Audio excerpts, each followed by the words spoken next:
Hey everyone! Welcome back to Harry Reality Bender. Get ready for an amazing tale. What if Harry was adopted by the vampire court of Europe and arrived at Hogwarts as a Nightwalker Prodigy? Smash that like button and subscribe for more. Here we go. Chapter 1. The night they made a choice. The rain came down in sheets over Godric's Hollow that night, the kind of rain that felt like the sky itself was trying to wash something away. The village was quiet, unnaturally quiet, the way places become quiet after something terrible has already happened, and the echo of it still hangs in the air like smoke. Serafina Voss had not intended to be in England at all. She had been traveling from Prague to Paris, cutting across the channel in the old way, shadow-stepping through the dark geography that vampires had mapped across Europe for centuries, moving through the spaces between places the way water moves through cracks in stone. She was 431 years old, and she had learned a long time ago to trust the pull when it came. The pull was older than instinct. It was something the court's eldest called the knowing, that deep, bone-level awareness that something significant was happening somewhere nearby, something that mattered to the long game of the world. The knowing had yanked her sideways mid-step, and she'd landed in a ruined street in a village she didn't recognize, in the rain, in front of a house that had partially collapsed inward as though something enormous had detonated inside it.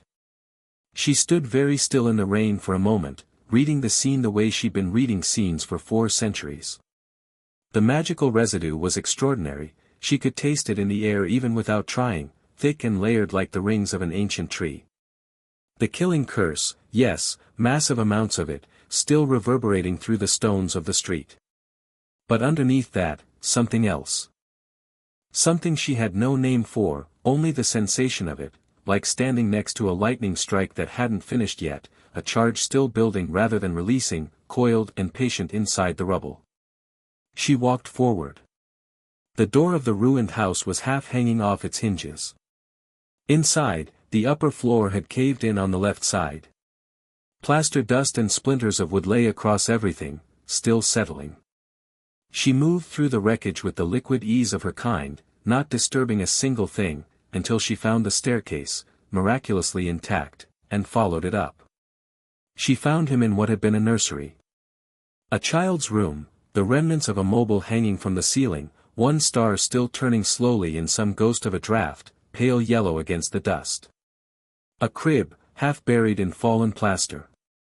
And in the crib, sitting up amongst the debris with the absolute, unshakable calm of someone too young to understand fear, was a baby boy with wild black hair and the most unusual eyes she had seen in 431 years of looking at eyes. They were green, the precise, vivid, impossible green of new leaves when the sun is directly behind them. But it wasn't the color that stopped her. It was the weight behind them. The way they looked at her, not with infant blankness but with something watchful, assessing. Something that shouldn't have been there in the eyes of a child who couldn't yet walk. There was a cut on his forehead, lightning-shaped, still slowly beating with the last of its blood. And it was from that cut that the knowing was screaming. Serafina crouched down to the level of the crib. She and the child regarded each other in the dark, in the rain, in the settling wreckage of whatever enormous thing had happened here tonight. "Well," she said, in the soft, unhurried voice she used when addressing things that mattered. "You survived something that doesn't have survivors." The boy reached out one small hand and wrapped his fingers around her index finger with a grip that was, for a human infant, rather extraordinary. The knowing went quiet. Not the silence of something ending, the silence of something settling into place. Serafina looked at the child's hand around her finger for a long moment. She thought about the world this boy had been born into, what it would make of him, what it would demand from him. She thought about the magical residue saturating this room, about the lightning bolt wound that should have killed him, about the thing she could feel coiled inside him like a second heartbeat, ancient and patient and enormous. She thought about what Aldrich would say. Then she thought about what she would tell him in return, which was simply, "Look at him." She picked the boy up, settled him against her shoulder with an ease that surprised her. She had not held a child in nearly a century, and felt him curl immediately into the space under her jaw, one fist still gripping her finger, his breathing steadying into the deep rhythm of the suddenly, inexplicably safe. "My name is Serafina," she told him quietly, stepping back through the wreckage toward the door, toward the rain. I don't know yours yet. But I'll find it. She stepped into the shadow between this place and Prague, and took the boy with her. His name, she discovered within 24 hours, was Harry. Harry James Potter. Son of James Potter and Lily Potter née Evans, both dead. The last of his family, or so the wizarding world believed, because there were Muggle relatives somewhere that the world apparently expected the child to be deposited with, like an unwanted package left on a doorstep. Serafina found this information through channels that were considerably more efficient than the Ministry of Magic, and she found the alternative proposed for the child, a cupboard under some stairs, a decade of systematic diminishment designed to strip him of any sense of his own worth, through a source she trusted absolutely. She read the proposed future for Harry Potter with the particular patience of someone who has watched empires rise and fall and learned to recognize a waste when she saw one. Then she filed the appropriate documents with the Vampire Court of Europe, the Unseelie Archive, and 3 separate wizarding governments across the continent, all of which recognized the ancient right of court claiming, and none of which were particularly interested in arguing with Countess Serafina Voss about a child that the British ministry didn't even know was missing yet. Albus Dumbledore, she was told, had been quite distressed. She imagined he had. The court of Vienna in those first years was not a gentle place, but it was not a cruel one. Serafina had built it on a philosophy she'd spent 4 centuries refining, that strength without elegance was merely violence, and elegance without strength was merely performance, and neither was worth a damn without the wisdom to know when to use them. She applied this philosophy to Harry from the beginning. He was, first of all, given a name that fit what he was. The court did not see him as merely Harry Potter, that British wizarding tragedy, that boy-shaped wound in the world. Serafina called him Hadrian in formal settings, an old name, a strong name, and Harry everywhere else, because he was still small and he needed something that was simply his, not loaded with centuries of history. He called her Sarah almost immediately, with the casual confidence of a child who has not yet learned that you're supposed to be afraid of certain things, and she allowed it because it made Aldrich laugh, and very little made Aldrich laugh. Lord Aldrich Voss was 600 years old, and he looked 45, and he moved through rooms the way mountains move through geological time, with absolute, unhurried inevitability. He had taken one look at Harry on that first night in Prague, had watched the infant immediately try to eat his watch chain, and had turned to Serafina with an expression she recognized as the precise combination of resignation and reluctant affection. "He's a wizard," Aldrich said. "Yes," Serafina agreed. "A very powerful one, I think." "Yes." Aldrich looked at the child for another moment. Harry had gotten the watch chain into his mouth and was looking extremely pleased about it. "He'll be trouble," Aldrich said. "The interesting ones always are," Serafina replied. Harry was raised by the court the way the court raised everything it valued, rigorously, honestly, and with the absolute expectation of excellence. He learned French before English and German before French, because languages were the first thing, the foundation. He learned history, real history, the kind written in blood and politics and the long sweeping arcs of power, from tutors who had been there for most of it. He learned magic from a Transylvanian which named Mirela who had 300 years of experience and absolutely no patience for mediocrity, and who told Harry on his first lesson that magic was not a gift, it was a conversation, and he'd better learn to be interesting or it wouldn't bother talking back. He was interesting. Magic talked back immediately and enthusiastically. Mirela told Serafina after 3 months that she'd never seen anything like it, and Serafina said she knew, and neither of them discussed the lightning bolt scar or what it might mean for what lived inside the boy, because some things were better understood slowly. Harry grew up in a world of cold marble and candlelight, of salons where ancient creatures discussed politics in 6 languages, of libraries that contained books that could genuinely kill you if you weren't paying attention. He grew up attending court functions where the attendees were centuries old and the conversations were chess games played across decades. He learned, by proximity and by instruction, what power looked like when it was completely comfortable with itself, not aggressive, not performative, simply present, the way a fire is present in a room, changing the temperature without needing to announce itself. He also grew up with the specific understanding that he was loved. It was not the same kind of love that human families produced. Serafina was not a woman who wept at scraped knees or baked birthday cakes. But she was a woman who rearranged her schedule across 4 countries when Harry had nightmares about the green light, the one recurring thing he couldn't quite shake, the image that lived in whatever pre-memory a baby could carry. She was a woman who sat with him through the worst of those nights, in the cold and the dark, and talked to him in low steady French until he fell back asleep. She was a woman who, when Harry was 7 and asked her point-blank why his parents were dead, told him the full, honest truth, because the court did not lie to its own, not about things that mattered. He was told about Voldemort. He was told about the prophecy. He was told about the blood magic his mother had cast in her death, and what it had done to Voldemort, and what it had done to him. He was told about the scar and what might live inside it, the theory that Mirella had quietly confirmed, the possibility that some fragment of Voldemort had lodged there that night like a splinter, and he absorbed all of this at 7 years old with a seriousness that sat oddly on a child's face but made complete sense given where he'd grown up. "So I might have a piece of a very dark wizard inside my head," Harry said. "Possibly," Serafina confirmed. Harry considered this. "Does it affect me?" "Not that we can detect. Your magic is entirely your own. Whatever is in the scar is sealed, by your mother's working, we think. Contained. But Voldemort isn't dead. No. Diminished. Dispersed. But not dead." Serafina watched him carefully. "Does that frighten you?" Harry thought about it honestly, the way she'd taught him to.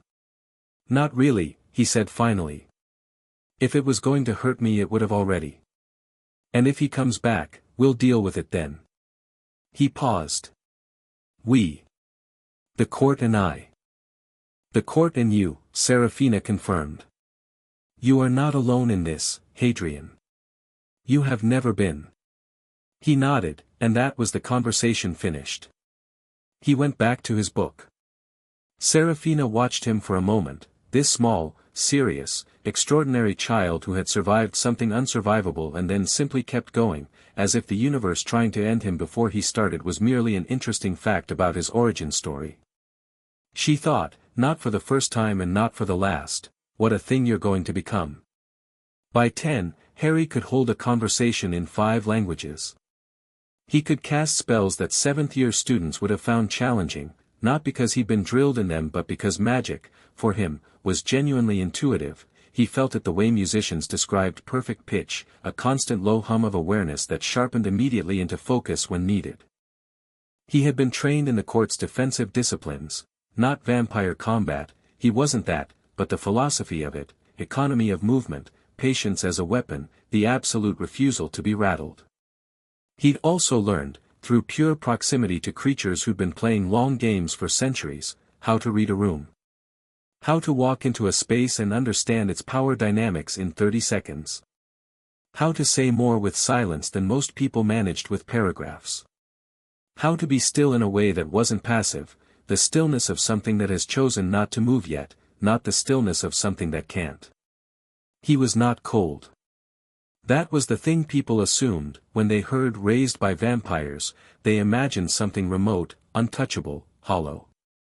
Harry was none of those things. He had Serafina's dry wit and Aldrich's deep patience and Mirella's fierce, impatient love of learning, and under all of it, the thing that was purely his own, an absolute, unshakable warmth that had somehow survived the green light and the ruins and a decade of undeath as his primary cultural reference point. He laughed easily, when something was genuinely funny. He argued passionately, about books, about history, about the philosophy of magic that he and Mirella had been building together since he was 4. He cared about things, deeply, specifically, without apology. That was the part that surprised people most. They expected the vampire court's ward to be some kind of elegant automaton. They got Harry instead, a boy who would spend 3 days reading every text the library had on a single obscure piece of medieval curse work because it interested him, who would then want to talk about it at dinner for another 3 days after that. Aldrich, who had heard a lot of dinner conversation over 6 centuries, said he'd never met anyone who made him want to both listen and interrupt simultaneously, and that this was extraordinary. The letter arrived on his 11th birthday, July 31st, in the court summer residence in southern France. It was delivered, as owls always found their way to Harry no matter where he was, an enthusiasm he'd never entirely understood, by a rather magnificent great grey who looked deeply unimpressed by the Mediterranean light. The letter was addressed, in familiar emerald ink, to Mr. H. Potter Voss, the East Courtyard, Château de Voss, Provence, France, and underneath the address, in letters that seemed to have been added by the owl's own irritable logic, finally. Harry sat on the edge of the fountain in the East Courtyard, read his Hogwarts letter twice, and was aware of a feeling he'd been half expecting for years, not surprise, but something more like the click of a tumbler in a lock. A door opening. Seraphina appeared behind him, silent as always, and read the letter over his shoulder. "I thought there might be something like a second letter," Harry said. "Given who Dumbledore is." "There will be," Seraphina confirmed. "Probably several. He's been trying to contact you since you were 18 months old." She settled into the chair across from him with the air of someone who has been waiting patiently for a conversation and is now quite prepared to have it. "He'll want you in Britain. Under his care. He has ideas about your role in what's coming." "His ideas about my role are probably very different from mine." "Considerably, yes." Harry looked at the letter again. The Hogwarts seal, the 4 animals, looked back at him. He turned it in the light, feeling the magic worked into the parchment, the genuine welcome of it underneath all the politics. The school itself wasn't Dumbledore's instrument. The school was its own thing, old and alive and genuinely interested in him. "I want to go," he said. Seraphina nodded. "I know. Not because Dumbledore wants me there. Because I want to understand that world. The full wizarding world, not just the parts the court intersects with. And because," he paused, finding the honest thing, "because there are people there my age. Humans my age. I've been the only one for a long time." Seraphina was quiet for a moment in the way she was quiet when something landed more directly than she'd expected. "Yes," she said finally. "That's been my error. I could have, you gave me what the court had to give. I'm not criticizing it." He met her eyes. "I just think it's time to add to it." She studied him with those ancient, dark eyes for a long moment. Then she said, "The conditions. You want to discuss conditions. I want you to understand the conditions you'll be operating under. Not restrictions, Hadrian. Context. Dumbledore will attempt to manage you from the moment you arrive. He will use the goodwill of that school, the warmth of it, the friendships you'll form there, he'll use all of it as leverage, consciously or not. He is not a villain. He is something more difficult, a man who is absolutely right about most things and absolutely wrong about one crucial thing, which is whether your life is his to spend." Harry turned the letter over in his hands again. Thought about what she was saying. "He thinks I'm a sacrifice. He thinks you're a necessary one. That's different and much more dangerous. And you think I'm not." "I think," Seraphina said precisely, "that you are the most interesting thing to happen to either world in a very long time, and that the correct use of a very sharp thing is never to throw it away." Harry smiled at that, a real smile, the warm one that surprised people. "All right. Then I'll go to Hogwarts. And I'll be careful about Dumbledore. And I'll figure out the rest when I get there." "That's always been your approach," Seraphina said, with something in her voice that was not quite approval, but was in the neighborhood. "I learned it from someone." "You learned everything from someone," she said. "The task now is to make it your own."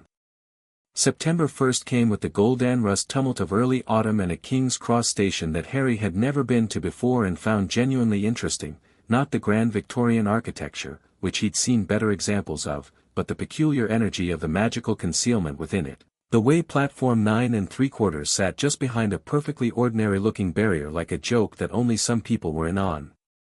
He walked through the barrier with Seraphina on one side and Aldrich, who had declared himself interested in seeing this famous train, in the tone of someone who had decided to find something entertaining that might otherwise be beneath him, on the other. His trunk was handled by two of the court staff who had driven them here and would not be coming through the barrier. The Hogwarts Express was magnificent and entirely itself, brilliant scarlet, exuding the particular confident charm of something that had been doing exactly this for 60 years and saw no reason to change. Steam billowed across the platform. Students and families crowded the length of it, and the noise level was, after the measured quiet of court life, quite extraordinary. Harry stood still for a moment and simply read the platform. Family clusters, parents sending children off with varying degrees of emotion, from tearful to cheerful to harried. Groups of older students reuniting from the summer, the particular ease of people picking up exactly where they left off. The occasional parent who was assessing the crowd with something more than parental pride, political awareness, he recognized. Families who meant to be important. He noticed several people notice him. That happened sometimes, not because of the scar, which was mostly hidden by his hair, but because of something else, something about the way he stood. Seraphina had a theory about it, that people who spent enough time around apex predators absorbed something of the quality, like a frequency that registered below conscious thought. "You're doing it again," Aldrich said beside him, with dry amusement. "Doing what?" "Making people feel like prey." A pause. "It's not a criticism." Seraphina, on Harry's other side, was scanning the platform with the systematic efficiency of someone who had attended thousands of public gatherings and automatically identified every exit and every threat. Her eyes landed on a family near the end of the platform, a man with sleek blonde hair, a woman like a marble statue, a boy with a pointed face and the upright bearing of someone raised to believe his posture was a statement. "The Malfoys," Harry said, having done his homework. "Lucius Malfoy is a significant Death Eater, currently operating under the claim of Imperius. His son is, going to your school," Seraphina finished. "Yes. He'll make contact. Probably early. The Malfoys are practical above all, they'll want to understand what you are before they decide what to do about you." Harry watched the Malfoy boy across the platform for a moment. The boy, apparently feeling the attention, turned and looked directly back at him. An assessing stare from a child who'd learned political assessment before he learned to ride a broomstick. Harry held the eye contact without particular effort for 3 seconds, then simply moved his attention elsewhere. Not a dismissal, just the natural movement of someone who'd gathered the information they needed. He heard the Malfoy boy say something to his father, and Lucius Malfoy turned to look, but by then Harry was walking toward the train. Seraphina walked with him to the door of the first carriage. They stopped there, and she looked at him with those eyes that had seen 4 centuries and was using them all right now. "Dumbledore will summon you," she said. "Within the first week." "I know. Be courteous. Be honest where honesty serves you. Do not let him believe he understands you." "I know. Mirella sends her love and also a reminder that you haven't finished the theoretical work on nonverbal shield modification. Tell her I know, and she'll be disappointed in me, and that's fine." Seraphina looked at him for one more moment. Then she did something she rarely did in public, which was place one cool hand briefly against his cheek. "Right," she said. "The Court Owl network is faster than Royal Mail." "I know that too," Harry said, with the warmth that was entirely his own, and she almost smiled. He boarded the train. He found a compartment near the back that was empty and spent the first 20 minutes of the journey reading, a dense theoretical text on blood magic traditions outside the British system, which Mirella had given him as a sort of going-away present along with the characteristic instruction to actually read it, Hadrian, not just skim for the interesting parts. He did read the interesting parts first, but he always went back for the rest. The compartment door slid open around Lester. He looked up. A girl with extremely bushy brown hair stood in the doorway, looking in with the expression of someone who had been systematically checking every compartment for, probably a friend, from the slight disappointment that flickered when the search didn't immediately resolve. She took in Harry, registered that this wasn't who she was looking for, and was starting to apologize and leave when her eyes caught the spine of his book. She stopped. Read the title. Looked at him with considerably more interest. Is that Vesprem sanguis et magia? She asked. In quite decent Latin. Harry looked at the spine, looked at her. Yes. Do you know it? I know of it. It's not available through Flourish and Blots. I tried. They said it was a restricted continental text. She was still standing in the doorway, holding the door open with one hand, clearly conducting an internal debate about whether to come in or not. How did you get it? The court of Vienna has an excellent library. That answered nothing and she knew it, but the curiosity won over the caution, which told him something about her. She came in, sat down across from him, and held out her hand with the confident directness of someone who has decided to do something and is going to commit to it. Hermione Granger. Harry Potter, he said, shaking it. The name landed. He saw it in the slight widening of her eyes, the rapid recalibration. She clearly knew who Harry Potter was clearly smart enough to connect the absence of the expected narrative, the lost orphan boy, the unknown child emerging from obscurity, with the person actually sitting in front of her, and then she did something he didn't expect at all, which was to simply absorb it and move on.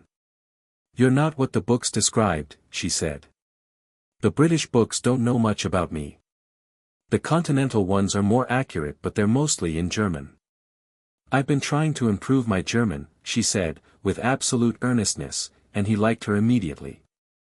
They talked for an hour about Vesprem's theory of resonant blood magic, which became a conversation about the differences between continental and British magical theory more broadly, which became a conversation about the Hogwarts curriculum and whether it would cover any of what Harry actually wanted to learn, which was Hermione's first indication that Harry's magical education was not standard and his second indication that Hermione was genuinely brilliant in the way that had nothing to do with memorization. She asked the right questions, the ones that opened up rather than closed down.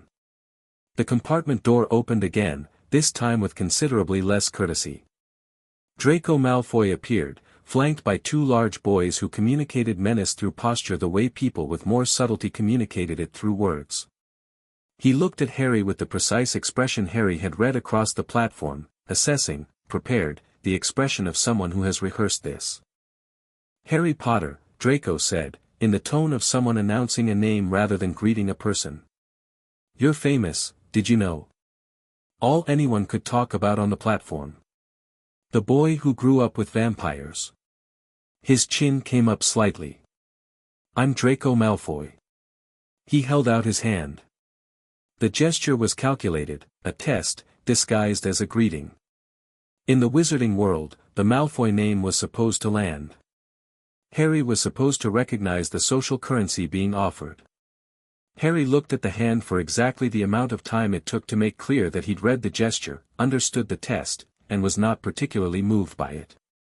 Then he shook it, briefly, without the particular warmth he'd given Hermione, and said, simply, hello. Not pleased to meet you. Not of course, the Malfoys. Just hello. Draco's hand dropped. His eyes moved to Hermione with the particular flicker of dismissal that Harry recognized from the court, the instinctive categorization by blood status, lineage, perceived importance, and something in Harry went very still and very attentive. You do better to be selective about company, Draco said, still looking at Harry but meaning it for Hermione. Some of these friendships look worse than others once you're sorted. Harry tilted his head very slightly. The specific kind of stillness he'd learned watching Serafina handle people who'd said the wrong thing in the wrong room. She's the most interesting person I've spoken to today, Harry said pleasantly. Which puts her considerably ahead of where you're starting. The silence in the compartment lasted about 2 seconds. Draco's jaw tightened. The calculation behind his eyes flickered, this was not the response he'd modeled. Harry could see him rerouting, trying to find the countermove. One of the large boys made a sound that might have been a threat in embryonic form. Harry looked at that boy with the mild, patient look of someone who has absolutely nothing to be concerned about and is almost sorry that the other party hasn't figured that out yet. The large boy didn't say anything further. "I'll see you at school," Draco said, to Harry, not acknowledging Hermione, and left. The door slid shut. Hermione let out a breath. "That's Draco Malfoy. His father is, I know who his father is," Harry said, returning to his book. "Don't worry about him. He'll recalibrate." A pause. "You sound very sure about that." "People who are actually dangerous don't announce themselves at the door," Harry said. "They wait to see what you are first." He announced himself, which means he's posturing. He looked up. He's also smart enough to know he'll need allies, and smart enough to eventually figure out that posturing isn't the way to get the ones he actually wants. Give it a month. Hermione looked at him with an expression that he would later come to recognize as her "I'm filing this away to think about later" face. "You're strange," she said. "I've been told," Harry said agreeably, and turned the page. The sun was down by the time the train reached Hogsmeade Station, and the first years clustered on the platform in the cold autumn dark while older students filed toward carriages. Harry stood in the dark and let himself feel the place, the mountains around them, the specific charge in the air that meant concentrated, old magic, the lock-catching starlight below. He could feel the castle before he saw it, the way you can feel a heartbeat through a wall. Then the fleet of boats came around the headland, and Hogwarts rose above it all. He'd seen pictures. Read descriptions. Known, academically, that it was considered magnificent. None of it had prepared for the reality of it, the towers cutting the sky, the warm light blazing from hundreds of windows, the absolute, quiet, certain presence of a place that had been doing its work for 1,000 years and knew it, the way an old tree knows it. Not imposing the way the court's formal halls were imposing, cold and intentional and designed to make you feel the weight of ages. Hogwarts was the opposite. It imposed by welcome. By the sheer, uncalculated warmth of it, pouring down from those windows like light pours from a lantern, careless and complete. Harry stood in the prow of his boat, the cold wind off the lock on his face, looking at the school as it grew larger, and felt something catch in his chest, not the homesickness for Prague or Vienna or Provence, not the clean cold of marble corridors and ancient blood and centuries of careful excellence. Something warmer and more complicated than that. Something that felt, terrifyingly and wonderfully, like arriving somewhere he didn't know he'd been heading. He had not expected the castle itself to feel like this. He'd expected politics and curriculum and Dumbledore's machinations and the social complexities of a school full of 11 to 17-year-olds navigating class and blood and magic. He hadn't expected to feel, in the boat on the dark water, under the blazing castle, something that he could only describe as the specific ache of something that was not quite home but was something for which he did not yet have a better word. It would come to him eventually. He was patient. The court had made sure of that. He turned up his collar against the wind, settled his hands on the prow of the boat, and watched Hogwarts come closer. Beside him, he could hear Hermione Granger whispering something quietly to herself, the names of the 4 houses, their histories, her own theories about what sorting criteria really meant in practice, and the sound of it was exactly the kind of warm, alive, human noise that had been absent from his world for a long time. He thought about what Seraphina had said on the platform. Make it your own. Yes, he thought. Let's see what this becomes. The boats touched the landing beneath the castle. The first years climbed out into the torchlit dark, wet and cold and buzzing with the particular electricity of children standing on the edge of something enormous. A giant of a man, Hagrid, Harry recognized, with the specific fondness of someone who had read the name in intelligence briefings and arrived to find the reality considerably more warm than any briefing had captured, ushered them up the steps, through the great doors, into the entrance hall where the noise and heat and light of the world inside poured over them all like water. Harry stepped through the doors, and Hogwarts received him, and the chapter of his childhood closed with the particular silent finality of very large doors. Chapter 2, The Sorting of a Predator. The entrance hall of Hogwarts was everything and nothing like Harry had expected. He'd read about it, the 4 hourglasses tracking house points, the marble staircase sweeping upward into the castle's higher mysteries, the torches burning in brackets along the stone walls. He'd read descriptions from wizarding historians and cross-referenced them with the court's own intelligence on the school, which was thorough because the court was thorough about everything. He'd built a fairly precise mental architecture of the place before he ever stepped inside it. What no description had managed to capture was the sound of it. The castle was alive with noise in a way that had nothing to do with the people standing in its entrance hall. It was the noise underneath, the settling of ancient stone, the particular resonance of magic worked into the very foundations over 1,000 years until the building itself had become something that breathed. Harry stood in the entrance hall and felt it hum under his feet like a bass note just below hearing, and understood immediately why people described Hogwarts as alive. It wasn't a metaphor. The ghost appeared through a wall on the left side and drifted toward them, and Harry watched the first years around him flinch and exclaim. He watched a girl to his left grab her neighbor's arm. He watched a boy in the front make a sound somewhere between a yelp and a laugh. Harry looked at the ghost, nearly headless Nick, he recognized from the descriptions, the head attached by a strip of flesh and tilted at the permanent resigned angle of someone who'd been explaining their condition for 3.5 centuries, and felt a completely different response. Something like recognition.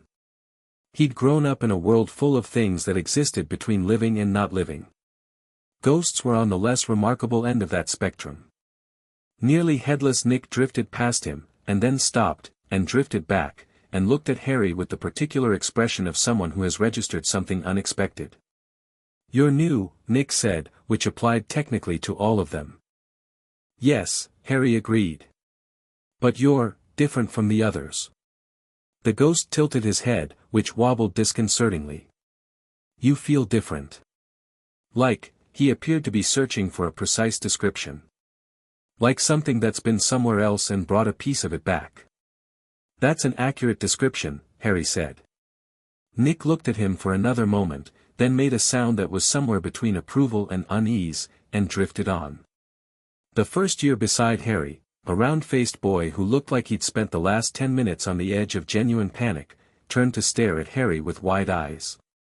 "How are you so calm?" the boy whispered. "I've met ghosts before," Harry said. "Where?" "Various places." Harry glanced at him. "Neville?" The boy blinked. "How did you? You're wearing a Longbottom ring. Your grandmother is Augusta Longbottom. I've read about your family." A pause, because Harry registered the particular way Neville's expression had tightened at the mention of family, old pain, complicated pride, and adjusted. "Your family has an impressive history. The Longbottoms were significant in the last war." Neville's face did something complicated and then settled into something that was quietly, cautiously pleased. "Yeah," he said. "I know. I'm not really like them." Harry looked at him. Really looked, the way Serafina had taught him, not cataloging a threat but actually seeing a person. Neville Longbottom stood with his shoulders hunched in anticipation of disappointment, like a plant that had grown sideways trying to reach light and then been told it was growing wrong. "You haven't had the chance to figure out what you're like yet," Harry said. "That's what this is for." Then Professor McGonagall appeared at the door to the Great Hall, and the moment passed, and they moved forward. He'd heard about the Sorting Hat. He'd researched it, naturally, the song, the tradition, the criteria of the 4 houses. He'd thought about it intellectually and then put it aside, because the court's approach to decisions was to gather information, make the best choice available with what you had, and then commit to it completely without wasted energy on what might have been. He'd known he was likely a Gryffindor by blood legacy, and a Slytherin by environment, and a Ravenclaw by inclination, and possibly a Hufflepuff by values he rarely showed publicly but held quite seriously in private. He'd known the Hat would probably find this complicated. He hadn't considered that the Hat would find it interesting. The Great Hall opened before them and Harry took it in with one long, sweeping look, the 4 house tables, the floating candles, the enchanted ceiling showing the cloud-scattered sky outside, the high table where the professors sat in a row, and at the center of the high table, Albus Dumbledore. Dumbledore looked exactly like his portraits and simultaneously nothing like them, because portraits captured surfaces and Harry was looking at something considerably deeper. The man radiated intelligence the way certain ancient vampires radiated danger, not aggressively, not even consciously, just as a fact of what they were that the air around them reflected. He had the eyes of someone who was always 3 moves ahead, and he was already looking at Harry with an expression of patient, careful, thorough assessment. Harry met his eyes across the length of the great hall. He didn't perform ease, he simply was easy, which was different. He held the headmaster's gaze for exactly a moment, acknowledging the attention without being moved by it, and then turned his eyes to the rest of the hall. He registered the entire student body registering him. The whispers started almost immediately. He heard his name moving through the tables like a ripple through water. Potter. Harry Potter. The one who was raised by, did you hear, the vampire court. He let it wash past him the way he let most noise wash past, categorizing without engaging. The stool was placed. The hat was brought out. McGonagall began reading names. It went alphabetically. Hermione was called early and walked to the stool with her back perfectly straight and her chin perfectly level, and the hat took 45 seconds before announcing Gryffindor, and the Gryffindor table erupted. Harry watched her sit down with a complicated expression that he read as I was 90% sure, but that 45 seconds was uncomfortable and understood completely. Names continued. Neville Longbottom, after some deliberation from the hat that clearly cost him, landed in Gryffindor and looked like he might cry with relief. Draco Malfoy walked to the stool with the particular bearing of someone who already knows the answer and is performing the ritual purely for form's sake, and the hat called Slytherin before it had fully settled on his head. Draco's expression as he walked to the Slytherin table was precise satisfaction. Potter, Harry. The hall had been noisy. It went, in the 2 seconds after McGonagall said his name, nearly silent. He walked to the stool without hurry, the way he walked everywhere, the unconscious economy of movement that was purely a product of his upbringing, the walk of someone who has never needed to rush because he has never been chasing anything. He sat down, and the hat descended over his eyes. Darkness. The smell of old cloth and older magic. Then a voice, directly inside his mind, that was not his own. Well, said the Sorting Hat, in a tone of genuine surprise. That's unusual. Is it? Harry answered, in the internal register he used for thinking rather than speaking. The last time I felt something like this, the hat paused, and Harry had the distinct sense of it sorting through centuries of stored impressions, was 1491. A girl from the eastern courts. She'd been raised by Fae. A meditative quality to its voice, like someone turning an interesting object in their hands. You're something similar but different. There's the vampiric court's fingerprints all over you. The stillness, the patience. The absolute absence of fear. Another pause. And underneath all of that, something entirely your own that was put there before any of it. Before you were old enough to be taught anything. My mother's working, Harry said. Yes. And the other thing that came in through the scar. The hat's voice was carefully neutral about this. You know about that? Yes. And you're not afraid of it. It's been there since before I could walk. Being afraid of it would be like being afraid of my own hands. The hat seemed to consider this philosophical position. You'd be extraordinary in any house. Slytherin for the political mind and the long vision. Ravenclaw for the scholarship. Your magical theory is 20 years ahead of where it should be. Hufflepuff for the loyalty that you've buried under about 14 layers of composure but is, I assure you, absolutely ferocious. A beat. And Gryffindor because you are, underneath everything the court made you, brave in a way that has nothing to do with training. You're brave in the way that the original form meant when they used the word, not recklessness, but the specific willingness to walk into necessary things that other people would walk away from. So what's the problem? Harry said. There's no problem. I just wanted to see if you'd rush me. The hat sounded, improbably, slightly amused. You didn't. Most children your age can't hold 30 seconds without fidgeting. You haven't moved a muscle. I was taught that patience is a form of power. It is, the hat agreed. Which makes my decision rather appropriate, I think. Its voice lifted, projecting outward now rather than inward, the transition from private conversation to public announcement. Gryffindor. The noise the Gryffindor table produced was enormous and immediate. Harry pulled the hat off, handed it back to McGonagall, and walked to the red and gold table with the same unhurried ease he'd had walking up to it. He sat down, and was immediately surrounded by the particular warm chaos of people who have strong opinions about everything and are not shy about sharing them. Harry Potter, said one of the twins, Fred or George, he'd figure out which was which later, with an enthusiasm that managed to be simultaneously welcoming and appraising. We were taking bets on Slytherin. I'm surprised, said the other twin. Given, you know. He gestured vaguely at Harry in a way that communicated the whole vampire thing. The Sorting Hat liked me, Harry said. I didn't make any promises about the rest. Both twins looked at him for a moment, and then laughed simultaneously, the specific kind of laugh that meant this one might be interesting, and Harry understood he'd passed some kind of evaluation he hadn't known he was being evaluated on, which was the best kind. Hermione had manifested at his elbow with the efficiency of someone who'd been waiting for him to sit down. Gryffindor, she said, with a satisfaction that she was clearly trying to keep measured but wasn't entirely succeeding at.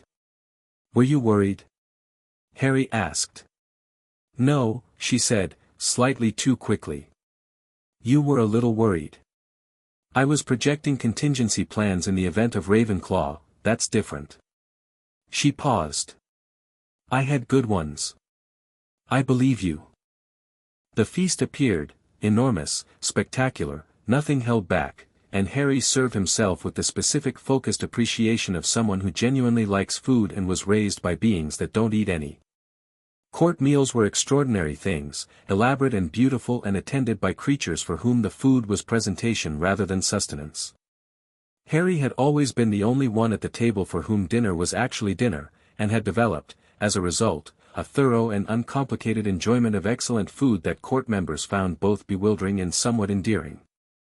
Around him the table was alive with the particular noise of people reuniting, introducing themselves, telling summer stories.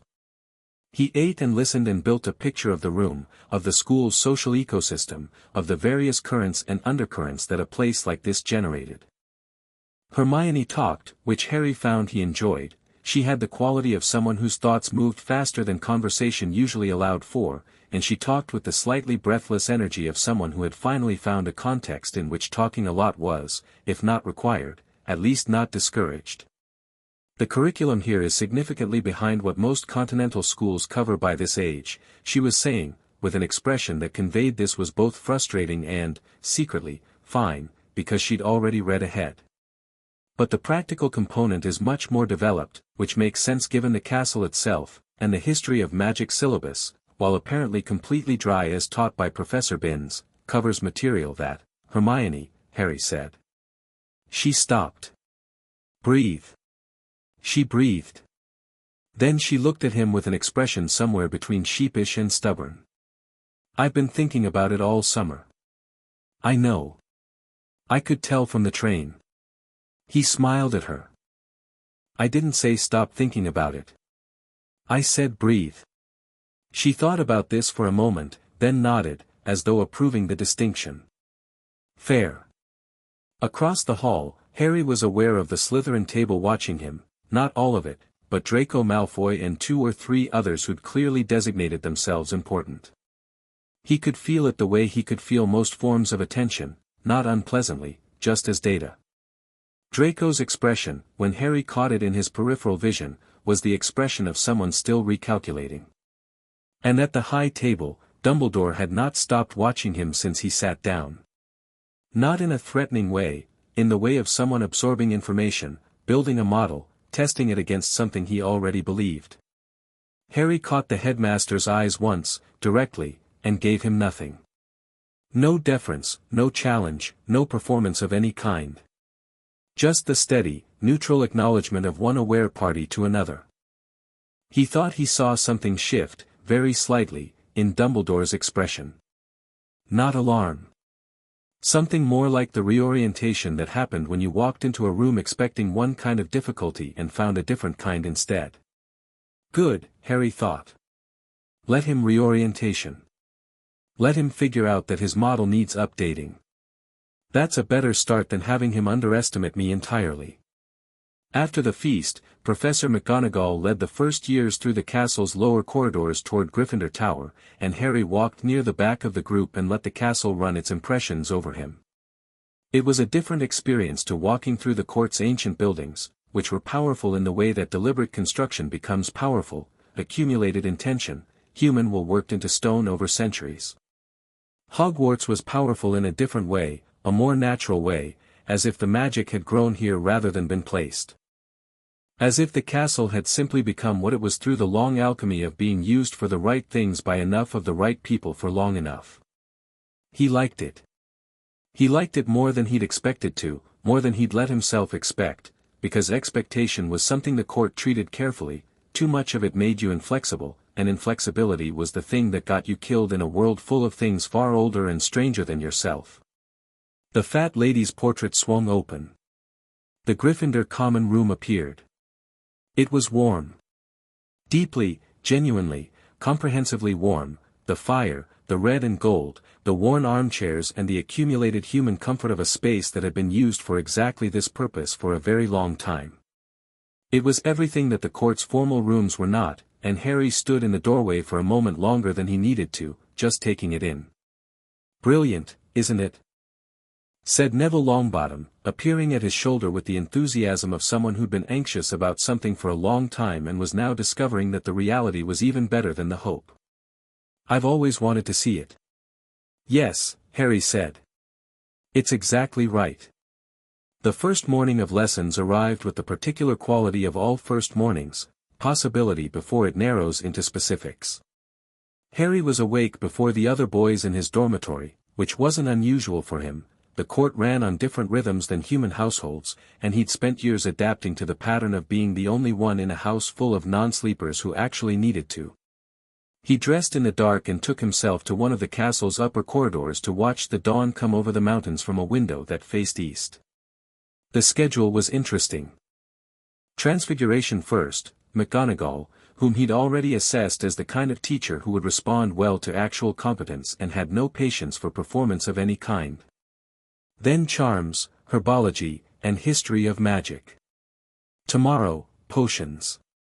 He went back to the common room when he heard it beginning to stir, ate breakfast at the Gryffindor table with Hermione, who arrived at 7 carrying 4 books that she appeared to have already started revising from, and Neville, who was anxious about transfiguration in the specific way of someone who'd had a bad experience with a spell at some point and was waiting for the recurrence. "What happened?" Harry asked. Neville looked startled. "What? You're sitting like you're waiting for something to go wrong. What was it?" Neville glanced down at his hands.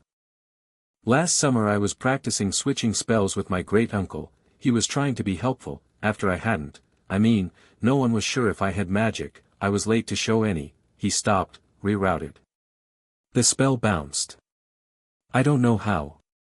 It bounced off the table and singed the wallpaper and my uncle thought it was pretty funny but he stopped again.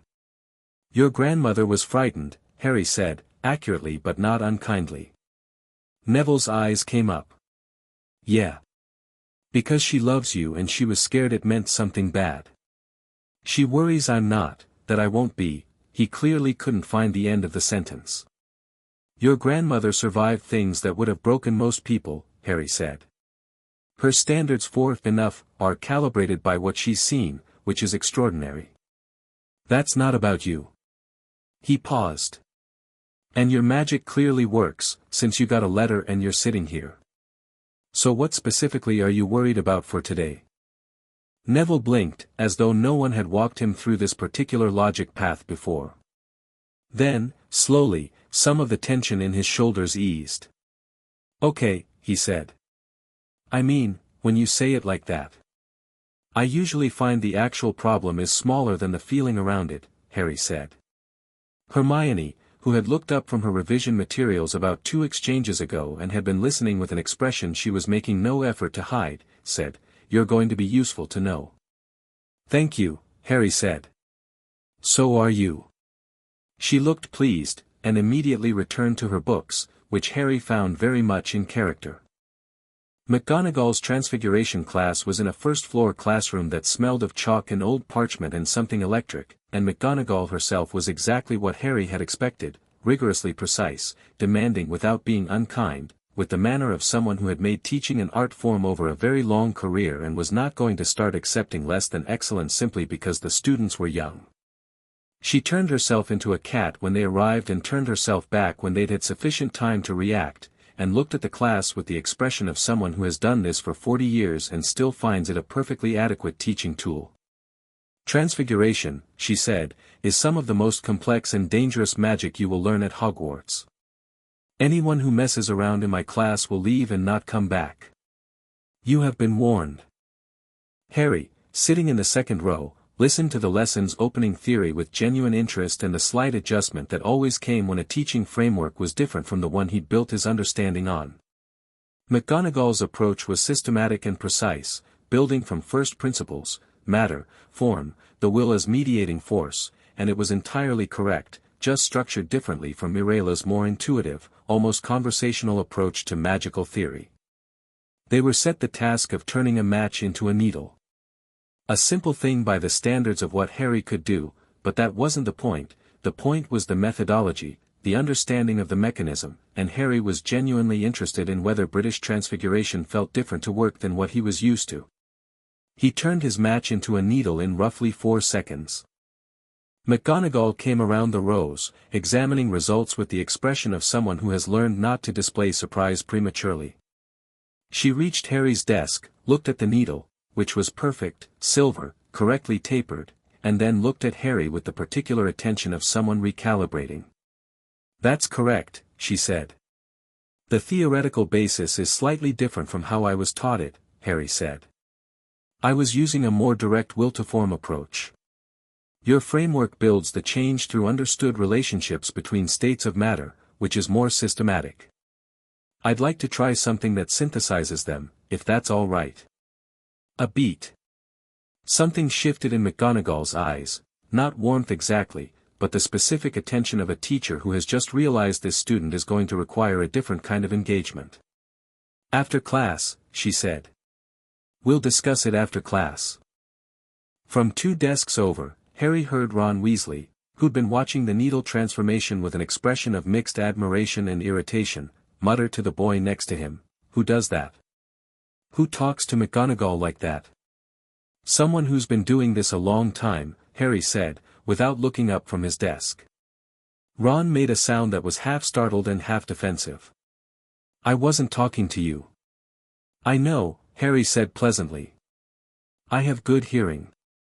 He glanced over, and Ron Weasley was exactly as advertised, tall, red-haired, freckled, with an expression currently composed of about equal parts embarrassment and defiance.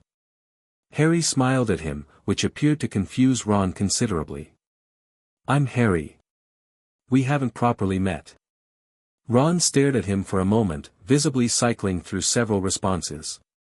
Then, somewhat helplessly, "Ron Weasley.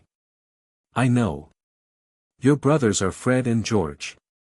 A pause. "They've already made me an honorary member of whatever they're planning for the year. I'm not entirely sure what that means yet." Ron's expression resolved into something close to a grin.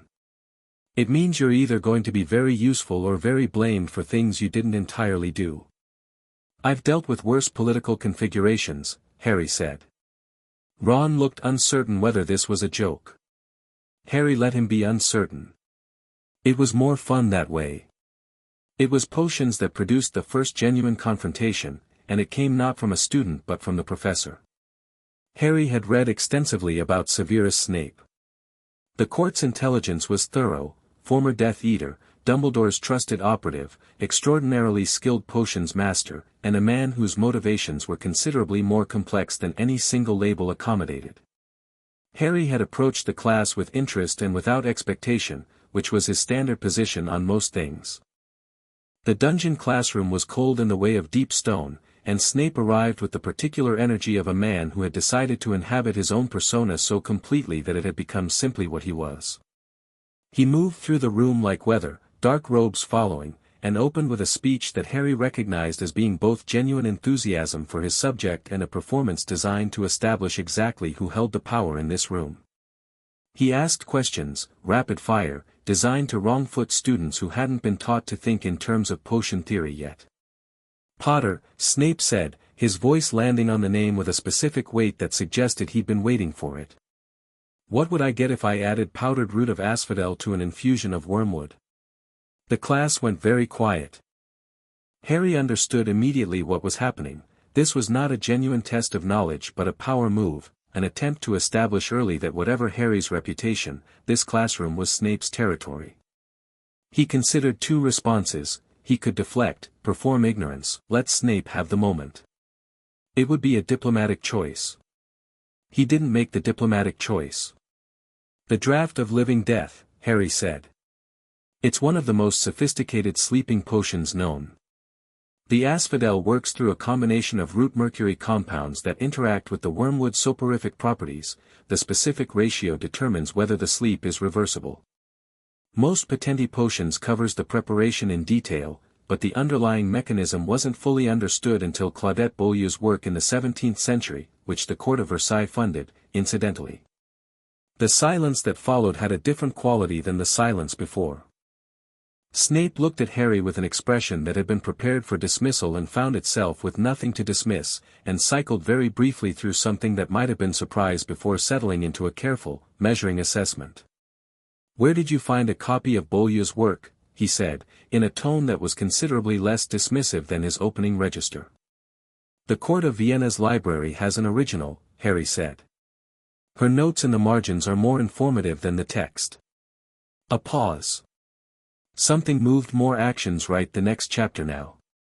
Chapter 3, Blood in the Water. The first Quidditch tryout notice appeared on the Gryffindor Common Room board on a Friday, 2 weeks into term, written in Oliver Wood's handwriting, which conveyed the impression of someone who had put significant emotional investment into the lettering.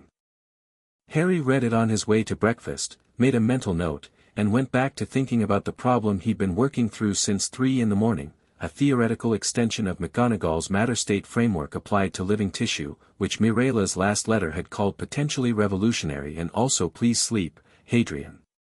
He hadn't been sleeping much. Not because the nightmares were bad, they weren't, not here. Something about the castle's particular warmth tamped them down to manageable frequencies. He simply didn't need as much sleep as his dormitory mates seemed to.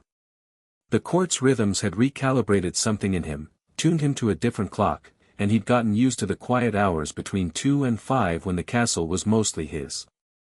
He used them. The library's restricted section had a particular loose latch that responded to the right kind of focused attention, which Harry had noticed on day 3 and filed away for when it became useful. He'd been in there twice already, not stealing or damaging anything, just reading. Filling in the architectural gaps between what Mireille had taught him and what British magical scholarship had produced on its own, which was genuinely interesting in the way that any regional variation on a universal system was interesting. Like different dialects of the same root language. "You look like you've been awake for 6 hours, Hermione said, when he sat down at the breakfast table. 8, Harry said, reaching for the toast. She looked at him with the expression she developed for situations where she had an opinion she was choosing not to lead with. "The restricted section latch doesn't click back into place correctly," she said, after a moment. Harry looked at her. She looked back, perfectly composed, with a copy of the Standard Book of Spells Grade 1 open beside her plate that she was clearly not reading. "You've been in there too," he said. "Only twice," she said. "And I was very careful." "So was I." "I know. I checked after you the first time." She turned a page she hadn't read. "There's a text on blood magic rituals pre-1600 that I think you'd find useful." "Already read it," Harry said. "The chapter on resonant casting specifically. There are some interesting parallels with what Vesprem describes as sympathetic propagation." Her eyes lit up. She closed the book she wasn't reading. "That's exactly what I thought. The propagation model in the blood ritual context would imply that certain kinds of damage to a split soul construct might cascade rather than requiring individual resolution, Harry finished. Hermione stared at him. You've been thinking about the Horcrux. Since the headmaster's office, yes. He spread jam on his toast. Dumbledore's assumption is that it requires a specific, targeted solution for each piece. But the resonance model suggests the pieces aren't truly independent, they're harmonics of a single original frequency. Disrupt the frequency correctly and the harmonics don't need to be addressed individually. She was quiet for a moment in the way she was quiet when her mind was moving very fast through implications. That's an elegant hypothesis, she said. And if you're right, it changes everything about what the endgame looks like.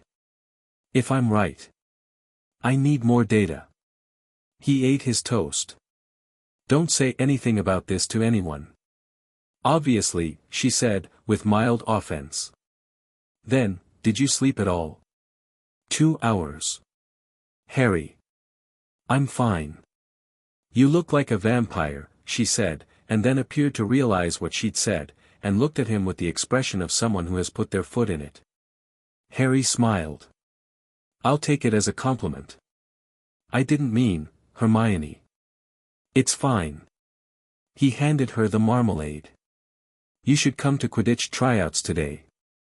The subject change was transparent and she knew it, but she accepted it with good grace. I wasn't planning to try out. I have no interest in flying on a broomstick at dangerous heights. I didn't suggest you try out.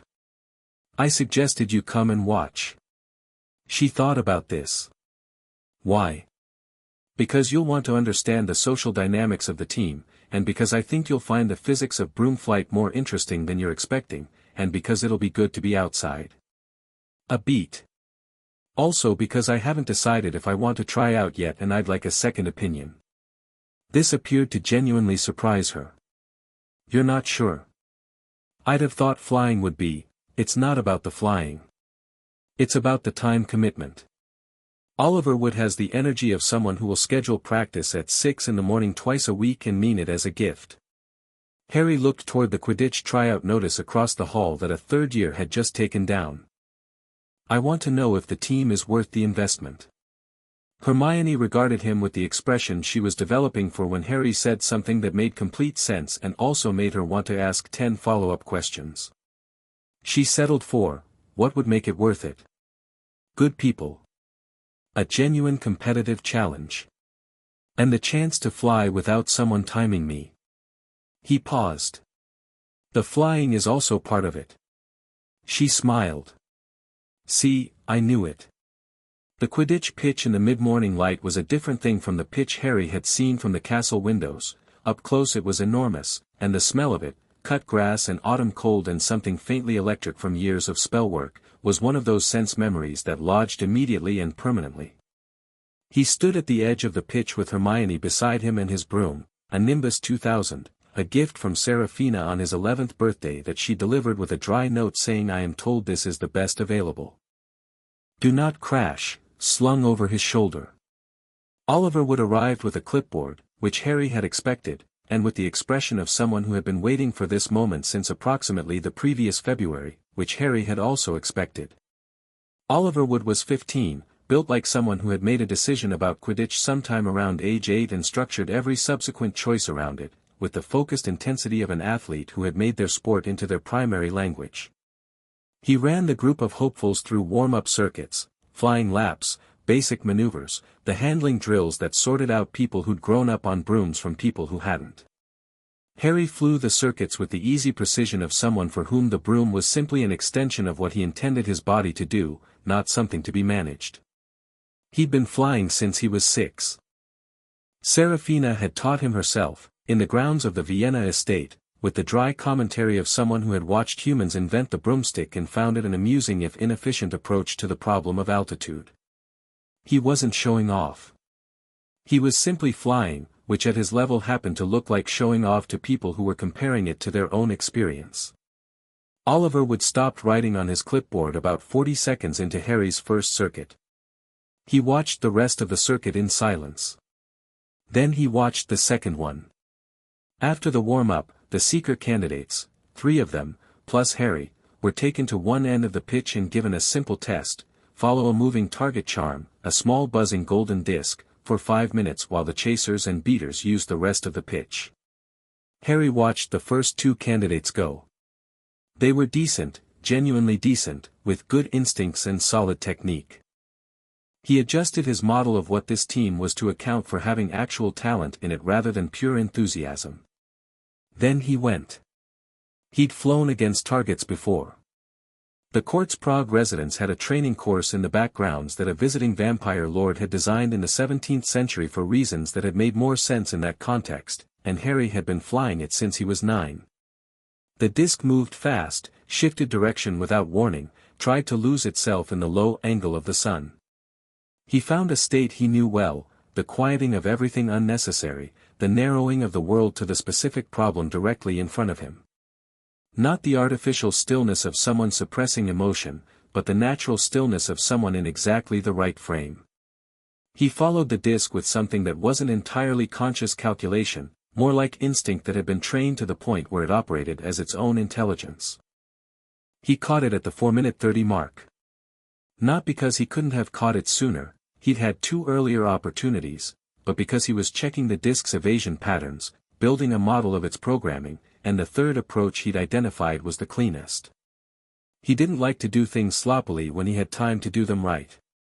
He landed, and Oliver Wood was already walking toward him with an expression that had resolved into something between joy and the specific solemnity of someone who has just solved a problem they've been carrying for a long time. "You're the seeker," Oliver said. There was no tryout consideration in his voice. It was a statement of fact delivered by someone who was done considering. "I know," Harry said.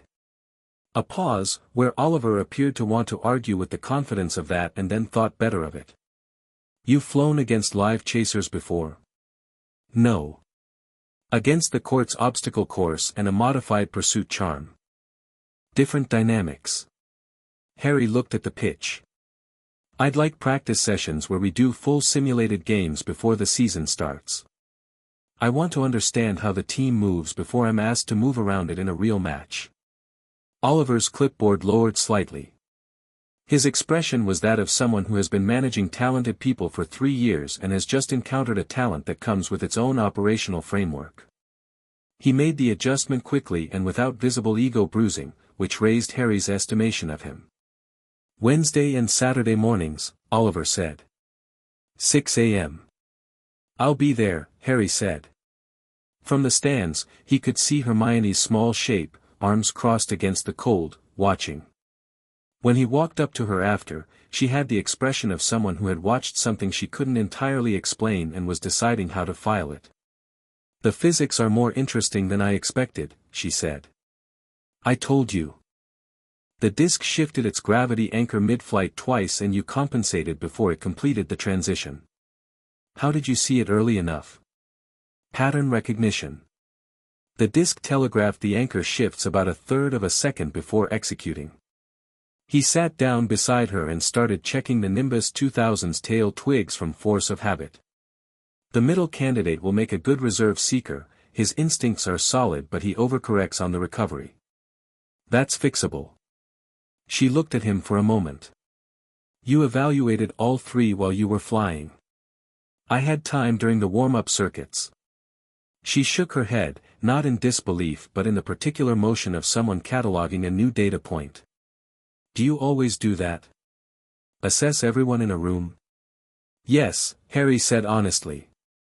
"I was raised in an environment where knowing what everyone around you was capable of was more or less survival critical. It became automatic." He glanced at her. "I'm not doing it in a calculating way, necessarily. It's more like, I just notice things. People's capabilities, their habits, what they're worried about, what they're good at. It's information. And you use it?" "Sometimes. Sometimes I just have it." He shrugged. "Does it bother you?" She thought about it seriously, which he appreciated. "No," she said finally. "I think it would bother me if you used it in a manipulative way." But you mostly seem to use it to help people. I try to, Harry said. Like Neville. Like Neville. Like you, on the train, actually, I noticed the Vesprem's spine and let you see it. A pause. You left it visible on purpose. You were looking for something and not finding it. The book was relevant to your interests and leaving it visible cost me nothing. She was quiet for a moment, parsing this, and he let her parse. Then she said, "You're the strangest person I've ever met. Also possibly the most interesting." Possibly, Harry agreed. You're in the top 3 for me too. Who are the other 2? Serafina and Mirella. Both women. The most interesting people I've known are mostly women, Harry said simply. The court runs that way. Hermione looked like she had approximately 15 things she wanted to say about this and was choosing between them, and eventually settled on, I want to meet them. I'll arrange it, Harry said, and meant it. The confrontation with Draco came on a Wednesday in the corridor outside Charms, which was not where Harry would have chosen if he'd been choosing, but these things rarely accommodated preferences. Draco had been recalibrating for 2 weeks, exactly as Harry had predicted. He'd watched, Harry could feel the watching, a specific kind of attention from the Slytherin table, from corridors, from across classrooms. Assessing without engaging, building a model. Harry had let him build it, had given him honest data to build it from, hadn't performed or adjusted his behavior, had just been exactly what he was and let Draco work out what that meant. The model Draco had built was clearly making him uncomfortable, and uncomfortable people with too much pride and not enough patience did eventually what Draco did, which was pick a public moment. They were coming out of Charms, Flitwick's class, which Harry was finding genuinely excellent, Flitwick having the quality of a teacher who loves his subject so completely that the love itself becomes the primary teaching tool. When Draco fell into step beside him in the corridor with the 2 large boys, Crabbe and Goyle, Harry had established, flanking him at the required atmospheric distance. You beat Flint's time on the obstacle course, Draco said, without preamble. This was not the opening Harry had expected, which meant Draco was being more direct than usual. The recalibration had produced something closer to honesty. I heard, Harry said. Flint's been on the Slytherin team for 3 years. I know. I'm trying for Seeker next year, Draco said. Not as a threat, as information. Testing how Harry held information. You should, Harry said. You're quick. I've seen you on a broom twice in the courtyard and your reflexes are good. You over-rely on the broom's automatic correction on lateral shifts, which is a technique issue, but it's fixable. Draco looked at him with an expression that had been prepared for something and found something else. The slight opening of a face that's been holding itself ready for combat and hasn't been given combat to do. You've been watching me, Draco said. I watch everyone, Harry said. Why? Because it's useful.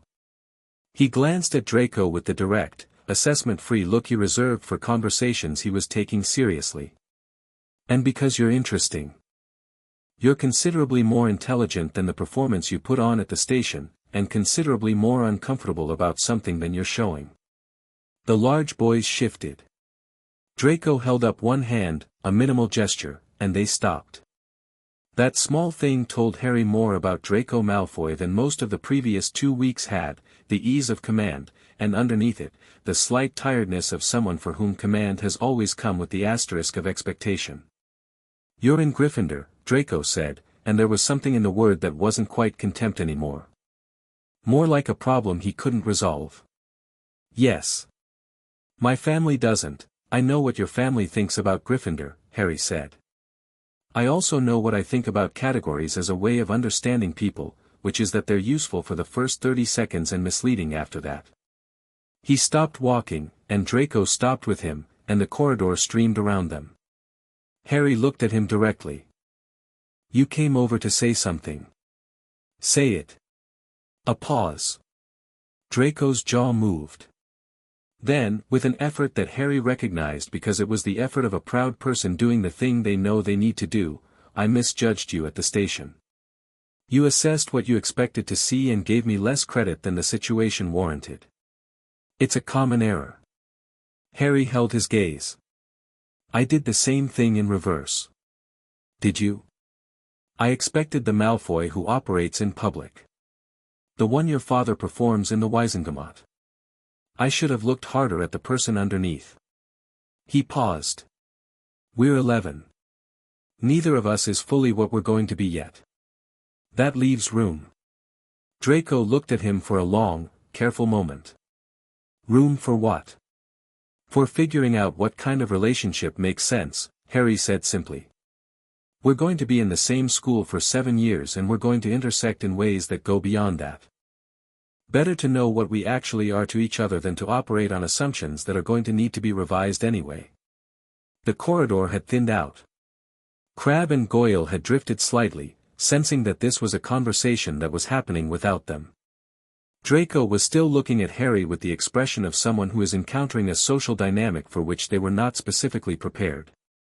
The Granger girl, Draco said finally.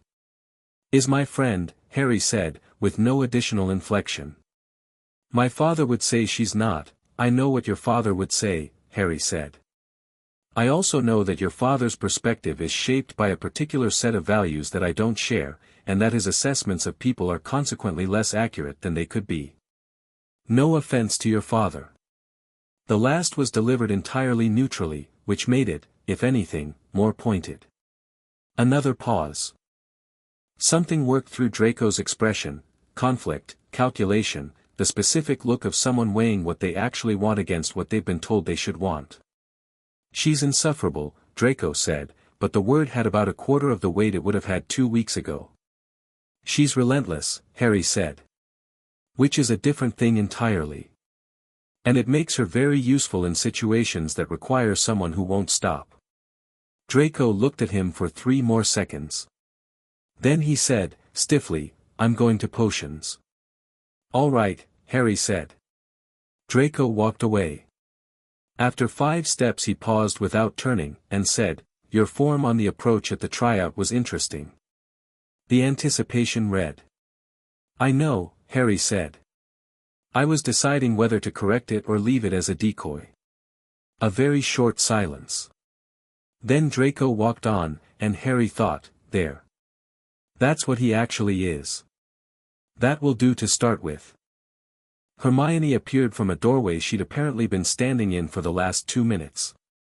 Were you having a friendly conversation with Draco Malfoy, she said, in the tone of a scientist describing an anomaly. An exploratory one. He called me insufferable. He said it like a compliment, Harry said.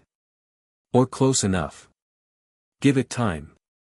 She made a sound that conveyed approximately 30% skepticism and 70% willingness to be proven wrong, which was about the right ratio for Hermione approaching any new hypothesis.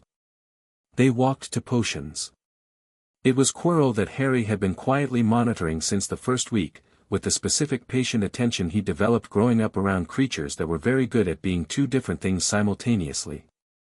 On the surface, the man was exactly what he appeared, anxious, mild, prone to stuttering, wearing a turban that smelled faintly of garlic in a way that didn't entirely make sense for the stated reason of a gift from an African prince.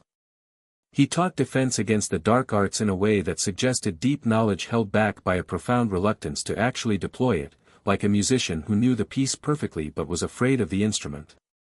Harry sat in Quirrell's class on the 3rd week of term and felt the specific dissonance of it, the gap between what the man knew and what he was performing not knowing, and thought about the scar on his own forehead, the sealed thing inside it, and whether proximity to a compromised vessel might produce any readable signal.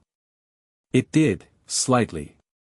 Something in the scar went very faintly warm when Quirrell stood near him, not painfully, just, present, the way you feel a draft from an open window in a room without seeing the window. Harry noted it and said nothing and went back to his class notes, but he held the information with the particular careful attention of something that might become important. After class, while other students filed out, he waited. Not obviously, he asked Quirrell a question about the standard 1 movement for a shield charm, a simple technical question that any student might ask, and while Quirrell answered in his stuttering, careful way, Harry watched his eyes. There was something in there that was not Quirrell. Something older and colder and with an agenda that had nothing to do with educational curriculum, looking out from behind the professor's own gaze the way a flame looks out from behind smoked glass, visible when you knew to look, invisible when you didn't. Harry thanked him for the clarification and left. That evening he wrote to Serafina, in the compact, coded French they used for communications that were not for other eyes. He described what he'd observed, Quirrell's behavioral patterns, the magical dissonance, the scar warmth, the thing behind the eyes. He asked for anything the court's intelligence network had on Quirrell's recent history, specifically his year-long leave of absence before taking the defense post. Her reply came 48 hours later, carried by the court's fastest owl, which was a Eurasian eagle owl that weighed approximately as much as a large cat and looked at the other owls in the Hogwarts Owlery with the specific contempt of something that had been doing this job seriously for a very long time. The man went to Albania, Serafina had written. He came back different.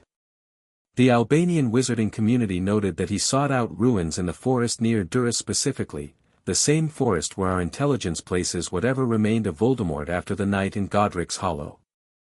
He came back with the turban and the stutter and the thing you describe. My conclusion is yours. A pause in the letter, evidenced by slightly different pressure on the quill. He is not a danger to you. Whatever inhabits him is diminished, and you are not. But he may be dangerous to others, and he is undoubtedly there for the stone.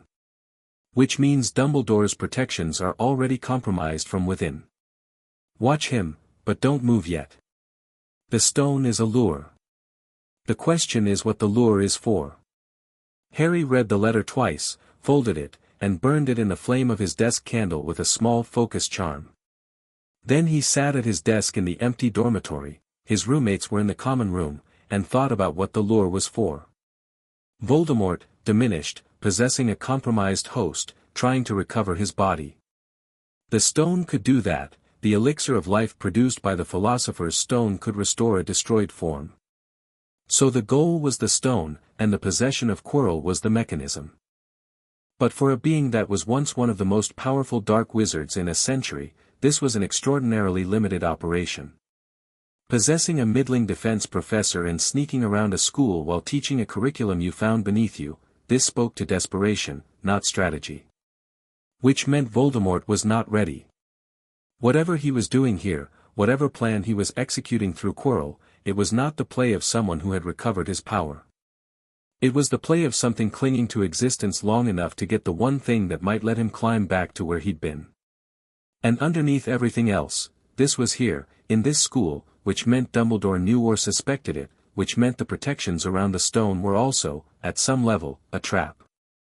A test. Possibly for Harry himself. He leaned back in his chair and looked at the ceiling. The board was considerably more complicated than he'd thought on the train. He wrote one more letter, this one to Mirella, in German, asking about the specific mechanism by which Voldemort's soul fragment might interact with the one inside his scar in conditions of extreme proximity. He sealed it and took it to the Owlery and sent it, and then he went back to the common room and sat down next to Hermione, who was working through a charms problem set, and Ron, who was playing a game of chess against himself and losing. Chess, he offered. Ron looked up. You play? The court has a 400-year-old magical chess master who used me as a practice opponent from age 6, Harry said. Ron's face cycled through several expressions, landing on a grin. Right, then. You're on. He lost in 11 moves, which was actually quite respectable for a first game against Harry, and by the end of it Ron Weasley was in the middle of the most animated conversation Harry had seen from him yet, breaking down every move with the specific passionate authority of someone for whom chess wasn't just a game but a language. Harry found, genuinely, that he liked it. Ron saw the board in 3 dimensions in a way that most players didn't bother with, all instinct and no formal training, and the combination produced something unusual and occasionally brilliant. You're good, Harry said. Ron paused mid-explanation of why Harry's knight sacrifice had been unnecessarily generous. I just lost in 11 moves. Yes. Your positional thinking is excellent and your tactical execution has gaps. Those are fixable. The positional thinking is harder to teach. Harry reset the pieces. Again. They played until midnight, Hermione falling asleep over her charms problem set, Ron becoming incrementally more dangerous as he absorbed and adjusted with a speed that Harry found genuinely impressive. He didn't win again, but by the fifth game he was making Harry work for it. "Where did you learn?" Harry asked, after the fifth game. "Dad had a set. He played with Bill and Charlie." Ron shrugged, but it was the shrug of someone who cared more than the shrug was letting on. "I played by myself mostly. After they went to school." Harry understood the shape of what was being said without saying it, youngest of the remaining boys in a large family, playing chess against himself because his older brothers were gone and his younger sister wasn't interested yet, filling the time. He didn't say any of this, because it didn't need saying and Ron didn't need it pointed at. "You're better than you think you are," Harry said instead. Ron looked at him. The defensive prickliness he sometimes wore, the expectation of the second-place feeling that Harry had noticed in him, wasn't there right now. He just looked at Harry directly, and said, "Yeah. Definitely," Harry said.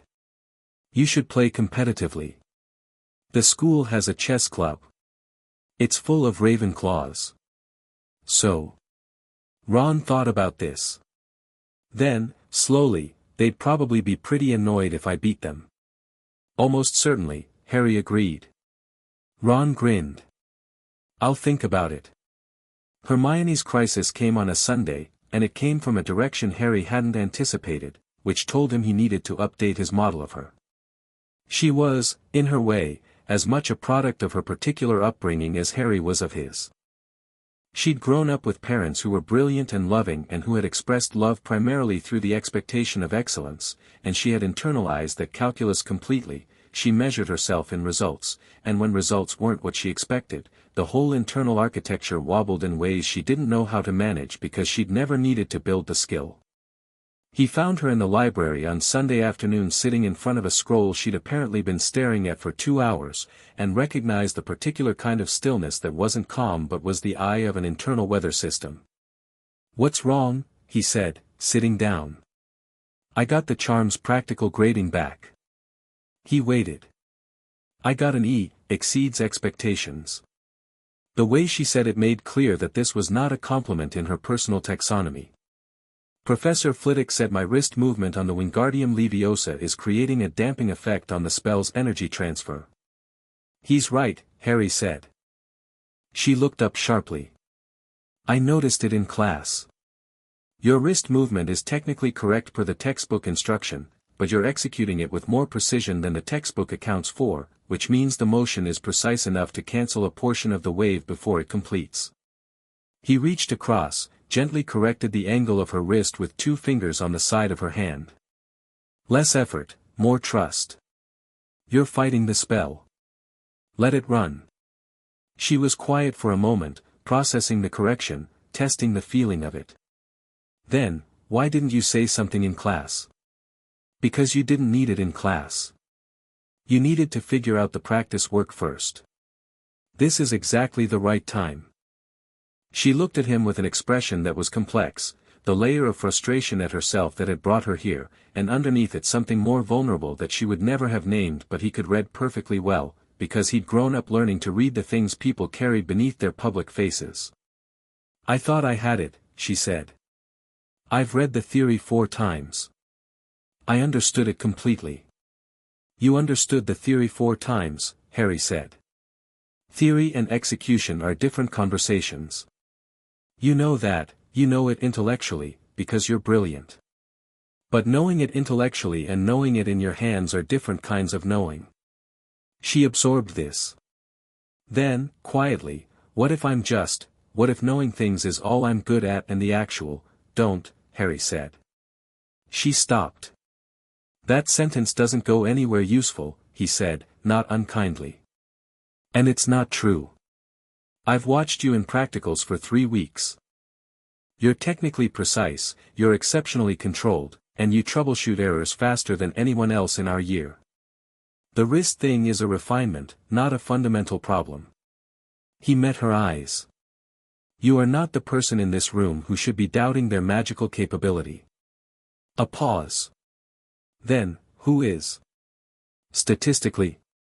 Seamus. He's had 4 accidental explosions in 3 weeks. She laughed, unexpectedly and completely, the laugh she did when something caught her genuinely off guard, full and real and without the self-consciousness she usually applied to her own reactions. Harry had been collecting these moments without quite realizing he was doing it, filed under actually important. Try the charm, Harry said, handing her her wand. She tried it. The feather on the table didn't just rise, it shot upward and hit the library ceiling, dislodging a small shower of dust from the stonework. They both looked up. Too much, Hermione said. Adjust, Harry said. She tried again.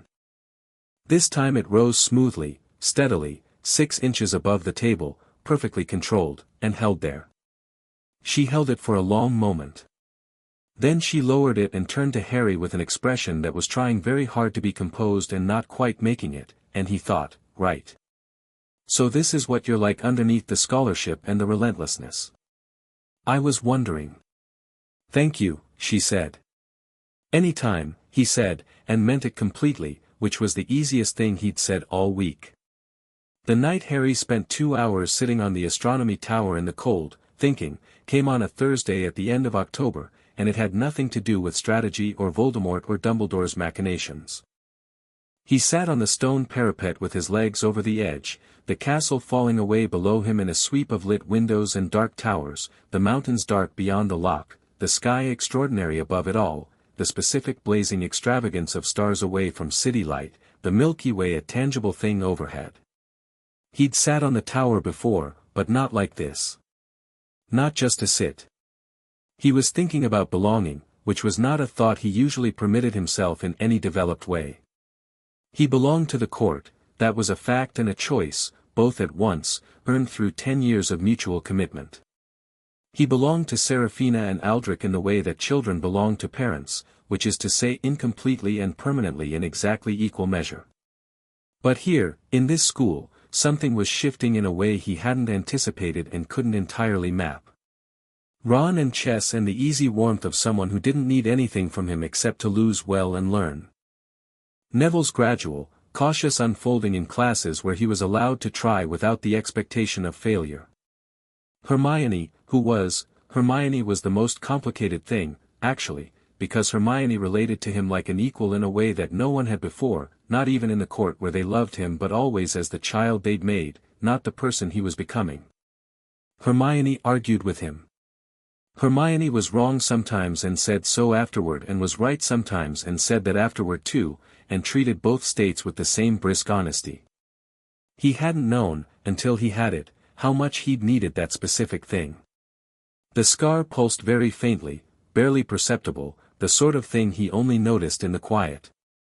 He'd been tracking it as a potential signal for Quirrell's proximity, but it wasn't that tonight. Quirrell was in the castle's lower levels, he could feel the directional quality was wrong. This was something else. Something internal. He thought about Mireille's last letter, in which she'd said, the soul fragment is not inert. We knew that. What we're now seeing in the theoretical models is that listening isn't precisely the right word, but it's approximately right. It responds to emotional states. Strong positive attachment may be as relevant to its behavior as the darker things we've been assuming. Keep that in mind. He looked at the stars and thought about strong positive attachment, and what it felt like from inside, and whether the warm thing in his chest when Ron laughed at a chess position or when Hermione actually trusted him with the thing underneath her competence or when Neville showed up to class and tried again, whether all of that was him, or the scar, or whether that question even made sense given that he and the scar had been the same body for 11 years. He decided it was him. He decided it firmly, the way the court had taught him to make decisions, gather your data, form your best conclusion, commit. The warmth was his. It had always been his. His mother had put something in him and it had never been extinguished, not by the dark or the scar or the decade of cold marble and old blood and the patient education in how the world worked. He was, he thought, exactly what Seraphina had made him. And also, increasingly, something else entirely, that Hogwarts was making, that he was making himself. He sat on the tower until 1 in the morning, when the cold one. Then he went down to bed, slept 4 hours, and was up before dawn to read Mireille's new letter, which had arrived while he slept. Your hypothesis about the frequency resonance model is correct, she wrote, in German, in her impatient handwriting. I have the calculations. You are not going to die for anyone's greater good. I will be extremely annoyed if you do. Write back. Harry wrote back, in 4 languages, because she liked it when he mixed them, and because it was October and the year was unfolding exactly as complicated as he'd known it would be, and he was, underneath the strategy and the patience and everything the court had built in him, quietly and completely glad to be here. Chapter 4, The Old Court and the New School. The letter arrived on the last day of October, and it was not from Seraphina. It was from Aldrich, which was different. Aldrich wrote rarely, and when he did, the letters were short and precise and meant exactly what they said with no remainder. This one was 4 lines. The court has become aware of increased activity in Albania. Voldemort's remaining fragments are restless. Our trackers in the Balkans report unusual magical signatures moving north and west. This is connected to what's in your school. We are monitoring. Do not engage the possessed professor without court support unless there is no alternative. A.V. Harry read it at breakfast, folded it once, and put it in his pocket. He ate his toast. Around him the great hall was in the particular elevated state it achieved on Halloween, the decorations, the floating pumpkins, the general atmospheric investment of a school full of people who found the holiday meaningful in ways that ranged from cultural to deeply personal. He thought about Aldrich's letter and what it meant. The court was treating this situation as an active operation, which meant their intelligence network was fully engaged, which meant whatever was happening with Quirrell and the stone had dimensions that extended beyond one possessed defense professor in one school in Scotland. The Albanian activity connecting to the stone was the piece he hadn't had before. Voldemort wasn't just trying to reach the stone, whatever remained of him, scattered across Europe, was converging. He was halfway through this thought when Quirrell burst into the great hall, tripped over his robes, and announced in a trembling voice that there was a troll in the dungeon. The resulting chaos was immediate and comprehensive. Students screaming, tables scraping, prefects trying to establish order over the noise of 200 people all trying to move in different directions at once. Dumbledore's voice cut through it, sharp, commanding, directing the students back to their dormitories in house groups. Harry stood up, scanned the hall, and registered 2 things simultaneously: that Quirrell's performance was slightly too precisely panicked, too well-timed relative to the Halloween feast for coincidence, and that Hermione was not in the Great Hall. He'd noticed her absence 20 minutes ago. She'd missed dinner, which she occasionally did when she was deep in something in the library. He'd noted it and returned to his thinking, but now the absence resolved into something considerably more urgent. He was already moving when Ron appeared at his shoulder, apparently having done the same calculation from a different angle. She doesn't know, Ron said, meaning the troll, meaning Hermione, meaning the library. 3rd floor, Harry said. Let's go. They went against the current of students flowing toward the dormitories, which meant most of the route was clear. Everyone was moving away from the dungeons, toward safety, which was the correct response for most people.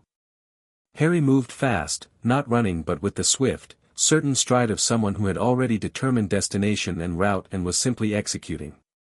The castle's torchlight was thinner on the upper floors, the feast's ambient warmth replaced by the usual stone shadow of evening. Harry could hear something, a distant, heavy, irregular thumping that resolved, as they climbed, into footsteps that didn't belong to anything human. Something with too much weight and not enough cadence. I can smell it, Ron said, and immediately looked slightly alarmed at himself for saying it. Mountain troll, Harry said. Their scent is distinctive. Wet stone and old blood. He'd encountered them in the Carpathians, twice, once at 9 years old with Seraphina who'd handled it with elegant brutality, and once at 10 years old on his own, which had been significantly more educational. They're not fast. They're also not smart. The danger is the club and proximity. How do you know so much about, later, Harry said, and turned down the corridor toward the girls' bathroom where, based on the direction of the footsteps, the troll was currently heading. They found Hermione backed against the wall of the bathroom, which the troll had essentially filled. It was 12 feet of gray-green muscle and animal aggression, its club taking up half the available space, and it had already reduced 2 of the stall doors to splinters. Hermione was frozen, not entirely with fear, Harry thought, reading her expression in the fraction of a second he had for reading, but with the particular paralysis of someone who is simultaneously terrified and calculating and has not yet found the calculation that produces an exit. "Hey," Harry said, from the doorway. The troll turned around.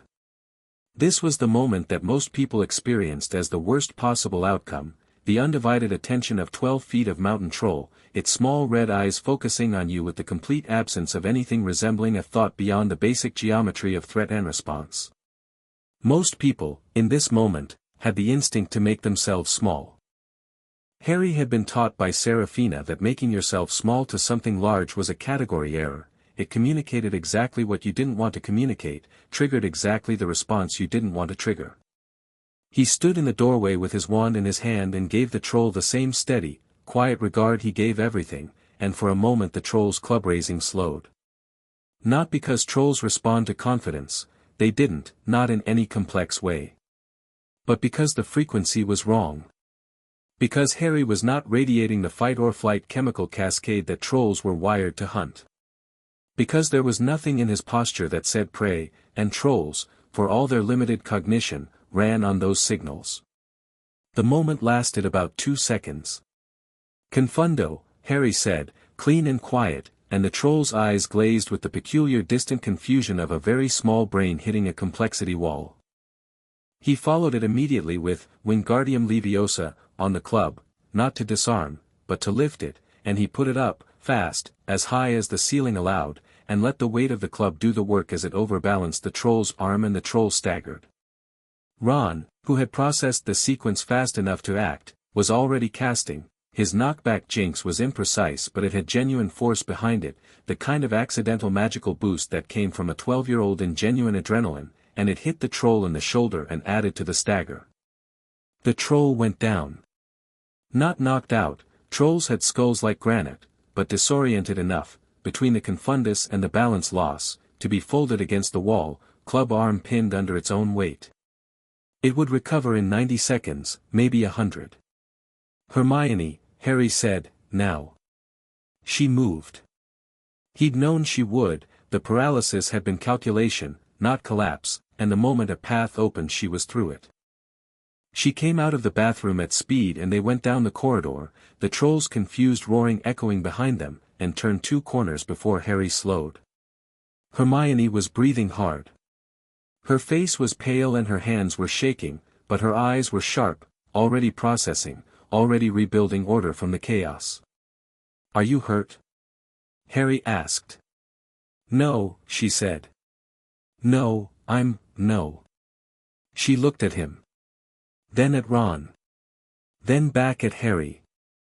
"How did you know I was in there?" "You missed dinner," Harry said.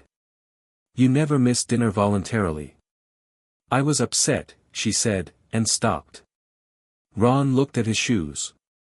Harry had a clear read on the situation, because Hermione's eyes had gone briefly to Ron when she said upset and then away again, which was the tell. "What happened?" he asked. "Nothing that matters now," she said, with the brittle precision of someone filing something away at speed because they don't have the bandwidth for it right now. "Later, then," Harry said. "Later," she agreed. The footsteps of professors arrived from around the corner, McGonagall, Snape, and Quirrell, the last of whom was looking at Harry with an expression that lasted half a second before the anxiety and stuttering reasserted, but in that half-second Harry saw the thing behind Quirrell's eyes clearly and without the glass between them. Just for a moment. The thing that was not Quirrell looked at Harry and Harry looked back, and the scar went warm, not painfully, but with the specific pulse of one thing recognizing another. "So now it knows I know," Harry thought. "Interesting. McGonagall was brisk with anger and clearly directing most of it at the fact that 3 first-years were standing outside a bathroom that contained a recovering mountain troll, and Harry gave her the simple version of events without embellishment while watching Quirrell drift toward the bathroom door. He was checking the troll, ostensibly, as a professor, because that was his job, but Harry read the real purpose, assessing whether the diversion had done what it was meant to do. It hadn't, whatever it was meant to do. The stone was still in the school, presumably. The troll had been a distraction from something else, and whatever that something was, it had either succeeded or failed independent of them. McGonagall gave them 5 points each for sheer presence of mind and then firmly took 10 from Ron for the additional chaos of his spell work, which Ron accepted with the expression of someone who felt this was fair. Hermione said something under her breath that sounded like an argument on Ron's behalf, which was the first time she'd done that, and Ron looked at her with brief surprised gratitude before looking away again. Month, Harry thought. I said give it a month. He wrote to Seraphina that night with the update on Quirrell's recognition, the moment in the corridor, what he'd seen behind the professor's eyes, the quality of it. He described the troll incident as a distraction tactic, included his hypothesis about what it might have been covering.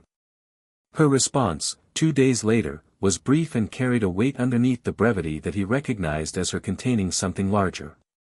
Come to the front gate on Saturday morning. I am coming to see you. He read this 3 times. Seraphina did not make casual visits. In 10 years, she had attended every significant event in his life, always precisely, never without purpose, never as a social call. She was coming here specifically, which meant she had something that required being said in person, which meant it was significant. He wrote back, I'll be there. Bring coffee. The castle doesn't have it. Saturday came with heavy grey sky and the first real cold of November. Harry was at the front gate at 8 in the morning, which was when it opened for non-student visitors, and he waited with the patience of someone who had grown up waiting for very old things that moved on their own time. She arrived at 8:07, which was late by her standards, and told him something about what she'd been doing before she got here. She came up the path from the village alone, no attendants, no court security, which was either confident or deliberate, possibly both, and she was wearing something that was almost but not quite normal human clothing, the kind of precision that she applied to blending in when blending in was useful and that always fell slightly short of actual inconspicuousness because she was Seraphina Voss and 4 centuries of existence had made a permanent impression. He met her at the gate and she looked at him the way she always looked at him when they'd been apart, the comprehensive, rapid assessment that was not an examination but a kind of claiming, you are still you and here is my record of that fact. You look well, she said. I am well. He fell into step with her as the gate opened. You didn't bring coffee. The village has a coffee shop. I went there first. She produced a small flask from her coat that was warmer than it should have been. I brought you coffee. He took it, and the small domestic normalcy of it, the fact that she had gone to a coffee shop in Hogsmeade at 7 in the morning to bring him coffee before walking up to this school, landed somewhere under his ribs. They walked the grounds, which were wide and cold and mostly empty at this hour, a few older students visible at the Quidditch pitch, the groundskeeper's hut sending up a thin line of smoke. Seraphina walked with the unhurried ease of someone who had walked through most of the significant places in Europe and had appropriate perspective on any given morning. Tell me about your friends first, she said. He told her. He described Ron and Hermione and Neville in the direct way he described things to her, not performing affection but not editing it either. She listened without interruption, which was how she listened when she was paying full attention.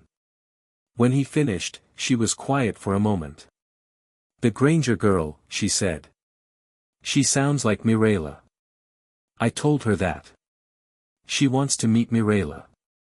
Mirella will terrify her. Mirella terrifies everyone. She'll enjoy it. A beat. Hermione will come back from it sharper, which is the point. Seraphina made a sound that was as close as she got to a fond laugh. And the Weasley boy, he's a strategist.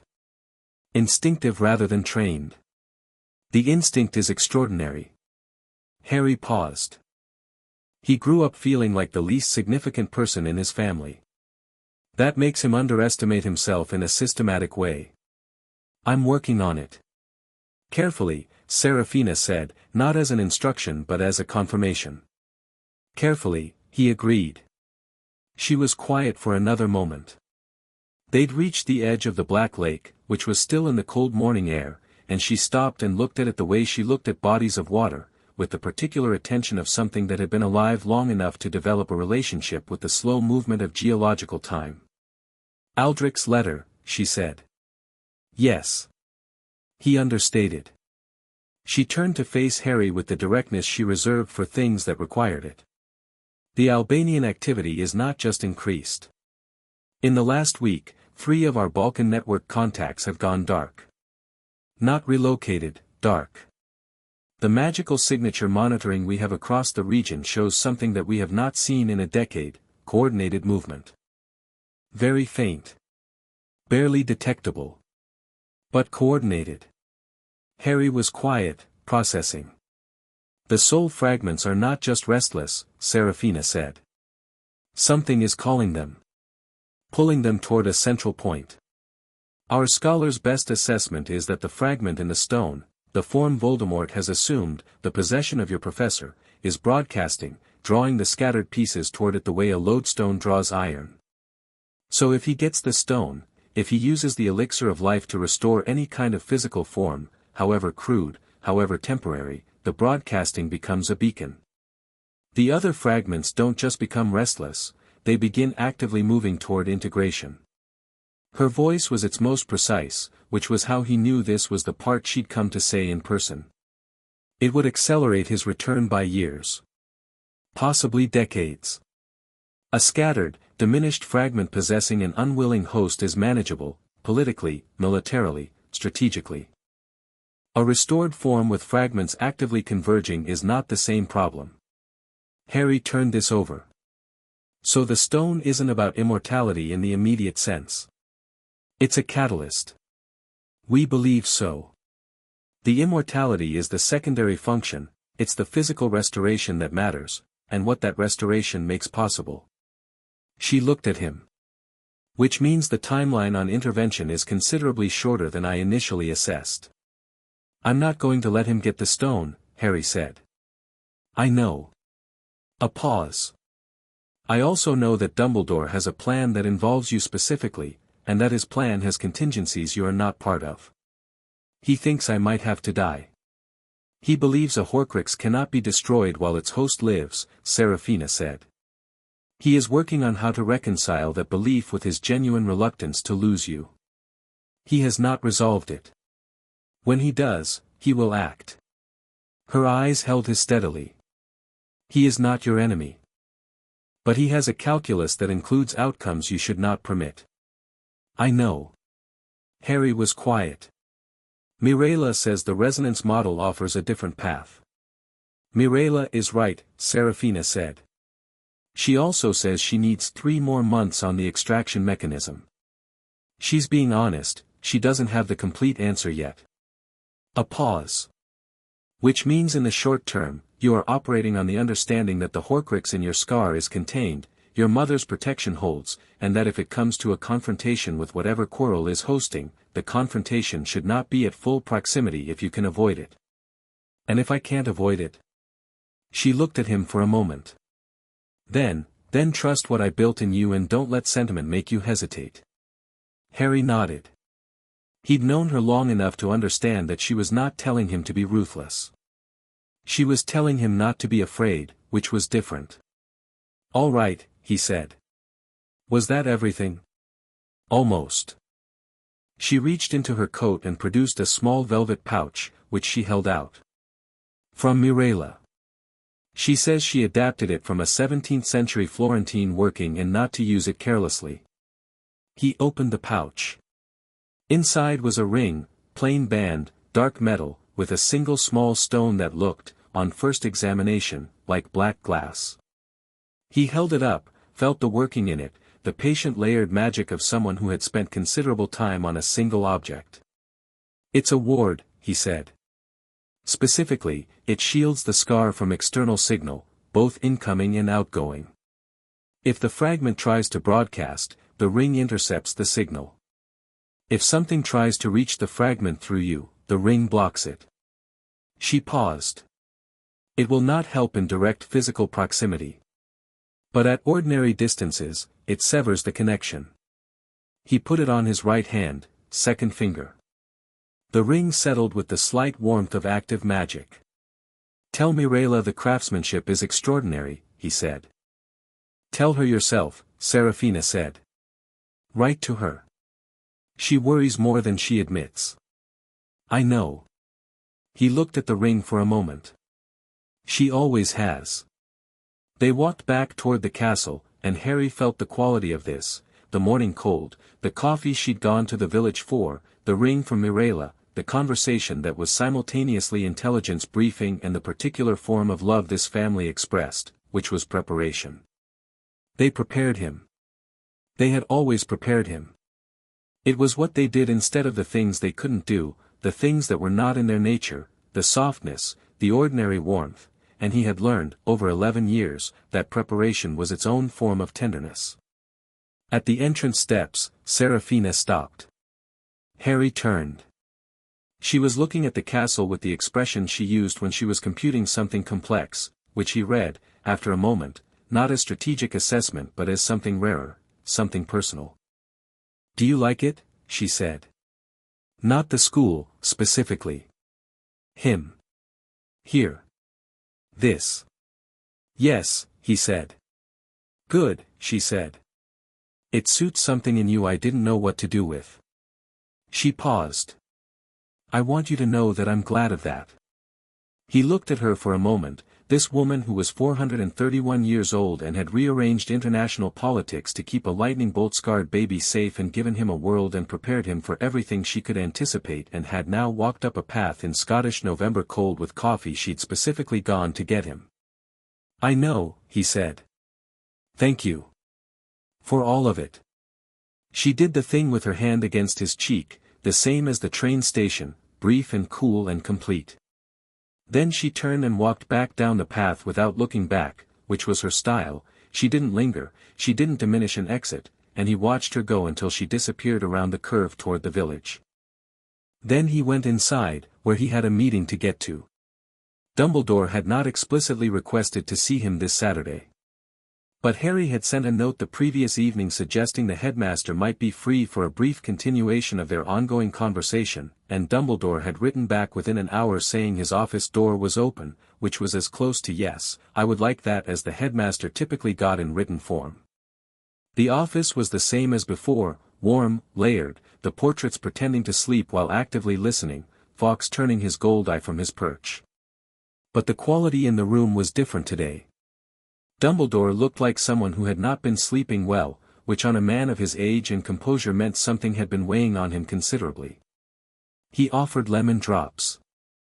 Harry took one, because he'd decided to use them as a small signal of willingness to engage, the kind of gesture that cost nothing and meant something. You've had a visitor this morning, Dumbledore said. Serafina, Harry confirmed. I assumed you knew. Your wards would have registered a vampire on the grounds. They did. I considered making contact but decided against interrupting. A pause. She was here to see you, not me. Although she would have had things to say to you if you'd made it available. Dumbledore's eyes moved with the slight focus of someone who has just been given a data point. Would she? She has concerns about the stone, Harry said directly. Specifically, she has intelligence about what the stone being taken would enable that goes beyond the British Ministry's current threat assessment. He laid out Serafina's briefing, the Albanian network, the convergence patterns, the broadcasting mechanism, the accelerated timeline. He gave it to Dumbledore straight, without editorial, because the information was more useful to both of them unfiltered. Dumbledore listened to all of it without expression, which meant he was listening with everything he had. When Harry finished, the headmaster was quiet for a long moment. Then he said, the court's intelligence network is more extensive than I realized. They've been tracking Voldemort's remnants since 1981, Harry said. They had personal reasons. A thoughtful pause. The convergence theory is consistent with some research I've been conducting independently. I had not yet connected it to the timeline in the way you're describing. He looked at Harry with the complicated expression that had been developing over their weekly conversations, the one that mixed respect with something else, something that Harry read as the specific discomfort of a very intelligent person revising a load-bearing assumption.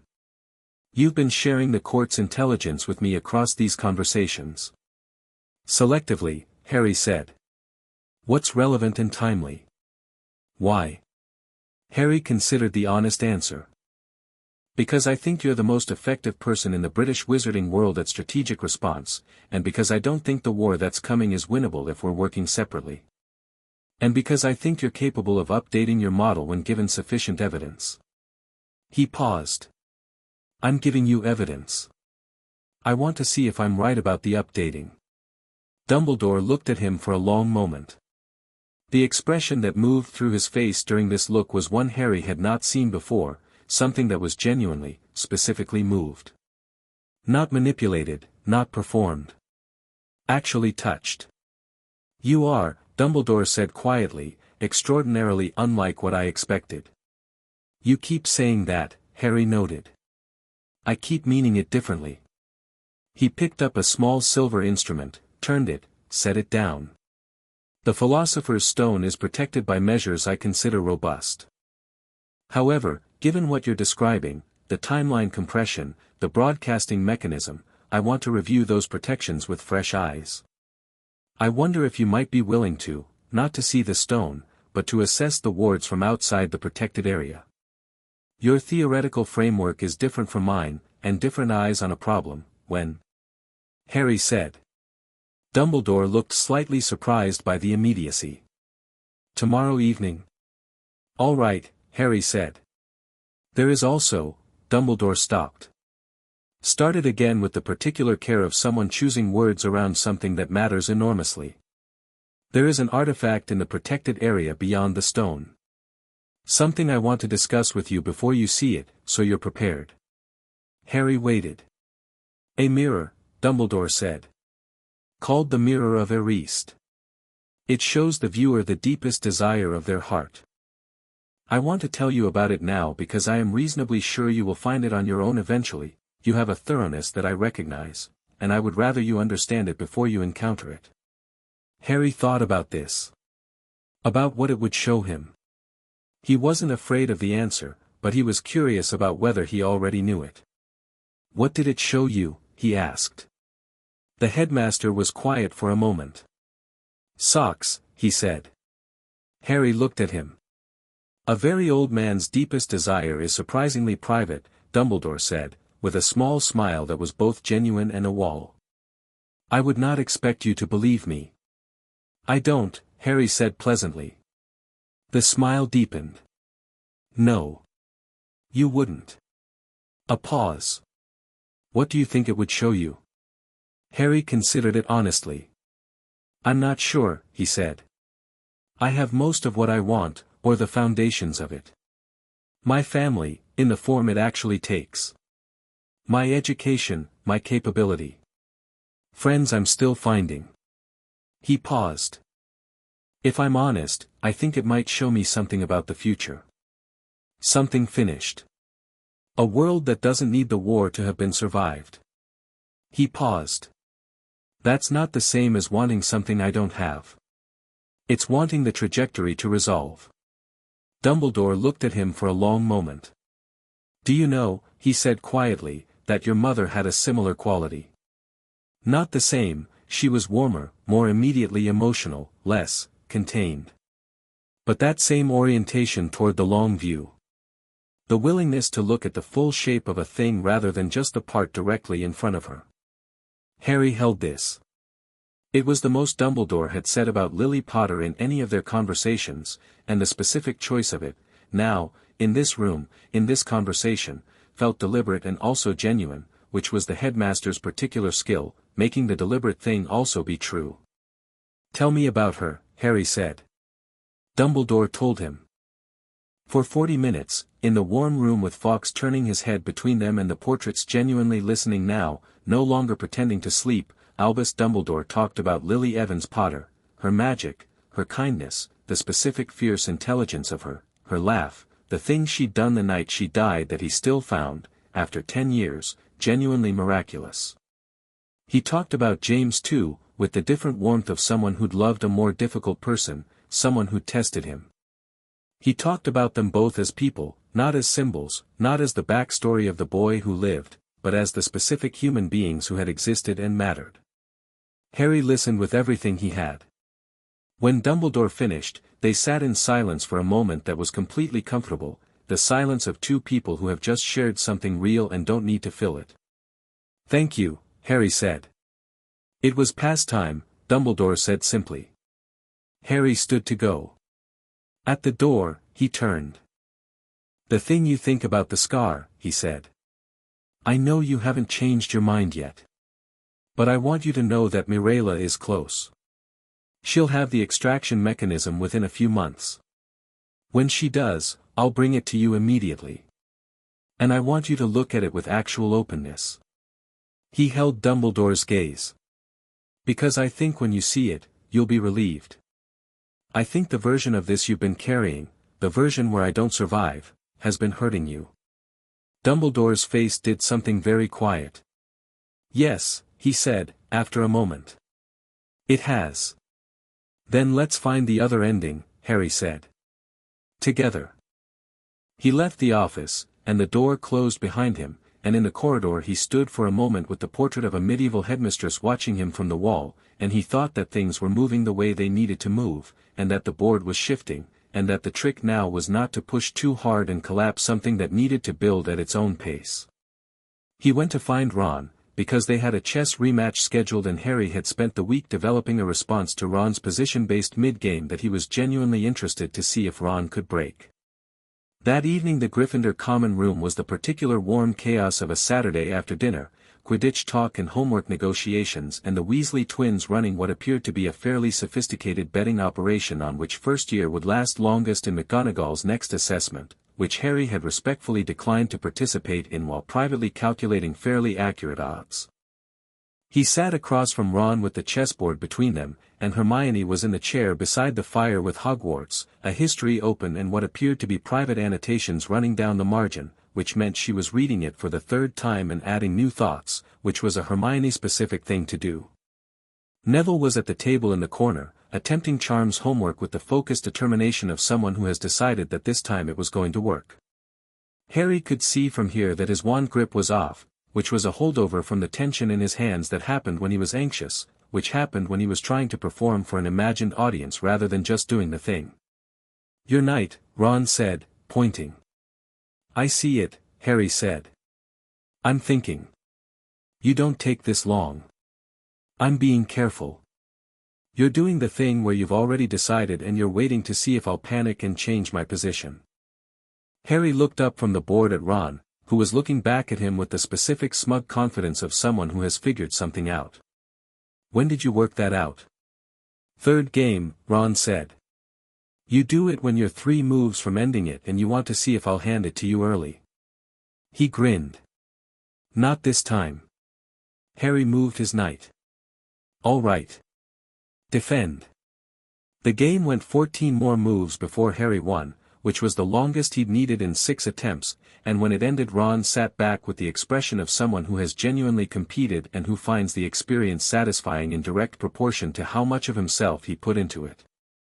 "Better," Harry said. "I know," Ron said, without the usual self-doubt underneath it. "Just, yes, I know, I felt it too." Hermione looked up from her book. "Harry," she said, with the careful tone she used when approaching something indirectly. "The troll." He waited. "It wasn't accidental, was it?" She'd closed the book, which meant she'd been thinking about this for days and was now ready to have the conversation. The timing. Quirrell's announcement. The fact that the troll was in the school at all. "No," Harry said. "It was a distraction." "Yes. For what?" He considered how much to say. Ron was listening now too, the chess game forgotten. He looked at both of them, Hermione with her particular precise attention, Ron with the straightforward readiness of someone who would rather know a difficult thing than be shielded from it. Something in the school needs protecting, Harry said. Someone tried to get to it on Halloween. The troll was cover. He paused. I think we're going to need to find out more about what the protections are and whether they're still intact. Hermione said, noting the word. If you want to be, Harry said. I'm not volunteering you for something dangerous without asking. Hermione and Ron looked at each other. The look lasted about 2 seconds and communicated something that didn't need words, which was the sign of something that had been building between the three of them through the weeks of chess and library sessions and the bathroom and the easy rhythm of the common room. Obviously we're in, Ron said, for both of them. Hermione nodded, and went back to her book, and added something to the margin. Harry settled back in his chair, looked at the fire, and felt the warmth of the room and the people in it and the specific, uncomplicated rightness of having chosen well. Chapter 5. What hunts in the dark. November became December the way it always did in Scotland, without apology, the cold arriving in full and the darkness stretching into morning, the loch going the color of iron and the mountains disappearing into low cloud for days at a time. Hogwarts responded by becoming more itself, the fires burned higher, the portraits became more animated, and the castle's general atmosphere shifted from the particular energy of a place full of children engaged in active learning to something warmer and more interior, the feeling of a very old building drawing its inhabitants closer. Harry liked December in the castle more than he'd expected to. He'd spent November mapping its rhythms, the social ones and the structural ones, learning which corridors were busy at which hours, which classrooms held their heat and which didn't, which of the castle's many staircases were reliable and which had opinions about where they deposited you. He'd developed a relationship with the place that felt increasingly like the relationship he had with the court's older buildings, which was not exactly affection but was something adjacent, a mutual acknowledgement between a person and a place that had both been paying careful attention.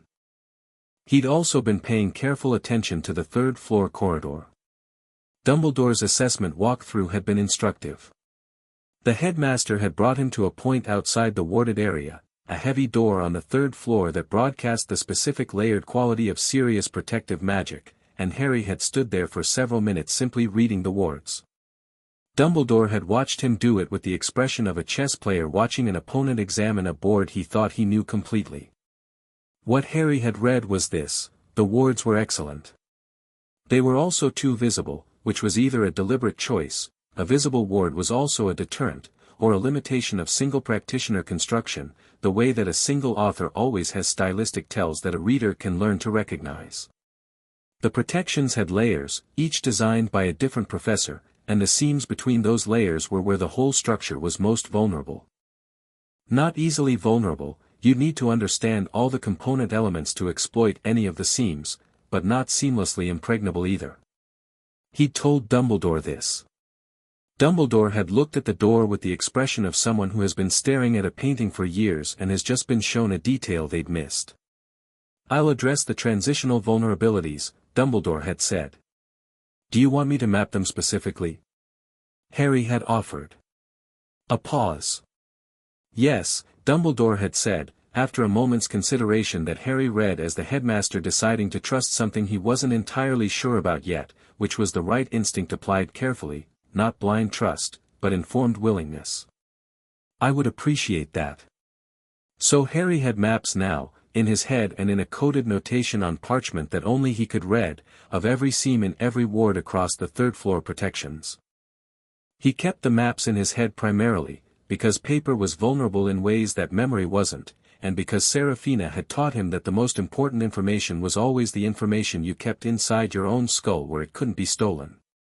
The maps told him that Quirrell hadn't breached anything yet, which suggested that whatever the Halloween troll had been covering, it hadn't been a successful run at the stone. The wards were intact at their full architecture.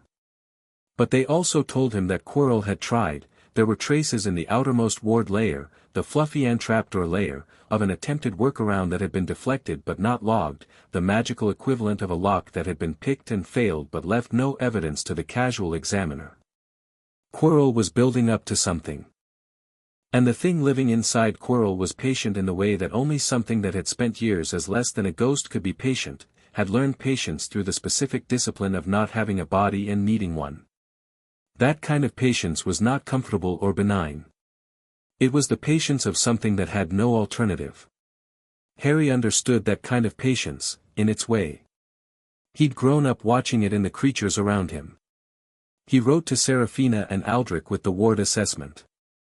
He wrote to Mirella with a specific technical question about the interaction between blood ward layers and standard charm-based protections, which was relevant to both the stone's wards and his ongoing theoretical work. He kept Hermione and Ron generally briefed on what was relevant, which was the shape of the situation without the specific intelligence details he was keeping court private. Hermione had been doing her own research, as he'd expected. She approached the problem the way she approached everything, systematically, thoroughly, with the particular relentless quality that he described to Seraphina and that Seraphina had correctly identified as Mirella adjacent. She'd mapped every publicly available reference to the Philosopher's Stone and Nicholas Flamel, had constructed a theoretical framework for how the stone's protections would logically be structured, had cross-referenced this with what they knew about each professor's specialty area. "It's Snape," she told him one evening in the library, laying out her notes with the flat certainty of someone who has arrived at a conclusion through evidence and is not entertaining alternatives. "It isn't," Harry said. She looked up. "The logic is sound, for the information you have. But Snape is on Dumbledore's side." He paused. "I know that seems unlikely given, Snape. But it's accurate. He's watching Quirrell, not conspiring with him." He thought about what he could say without revealing the source of how he knew. "The Halloween troll incident, who do you think led the professors to the bathroom?" Hermione went still, replaying it. "McGonagall and Snape and Quirrell arrived together." "They didn't arrive together," Harry said. "Snape arrived 30 seconds before the others. McGonagall and Quirrell came from the other direction. Snape had come from the 3rd floor. If you look at his robes in that moment, the bottom hem was dusty, which isn't consistent with the staff room where he'd been reported to be." He paused. He was up there checking the wards. He was already suspicious. Hermione looked at her notes. Added something to the margin, crossed something out, added something else. "You notice a lot for someone who was managing a 12-foot troll at the time." "It's a habit," Harry said. "An unsettling one," she said, but the word didn't have any real weight behind it. She said it the way she said most things that she found simultaneously unusual and impressive. "All right. Not Snape." She looked at her framework. "Then Quirrell alone, which means the obstacle course is more surmountable than it appears, which means we need to understand exactly what each obstacle is," Harry finished. "Not because we're going to run it, but because if we know what it is, we can understand what Quirrell would need to prepare and how far along that preparation might be." "How do we find out what the obstacles are without? I've already mapped the outermost 2 layers, Harry said. "Fluffy and the trapdoor I confirmed visually on the ward assessment walk with Dumbledore. The next layer down I can read from the ward architecture. It sprouts, which means herbology-based, which means devil's snare or something similar." He looked at her. "You can take it from there." She was already reaching for a fresh piece of parchment. "Devil's snare needs light or heat to repel." "If Quirrell knows that, he would," Harry said. "He's a wizard who's spent the last year being inhabited by the most dangerous dark wizard in a century. His knowledge base has been significantly augmented." Ron, who had been following this from across the table while pretending to do transfiguration homework, said, "So what do we actually do when we know all the obstacles? Do we go to Dumbledore?" "I've already been sharing this with Dumbledore," Harry said. "He's updating the wards as I identify the vulnerabilities. But I want to know the full picture myself." He paused. "If something happens, if something moves faster than expected and Dumbledore isn't here or isn't reachable, I want to not be improvising." Ron nodded slowly. He'd developed, over the weeks, a comfortable relationship with Harry's particular way of operating, the planning, the contingencies, the long reads.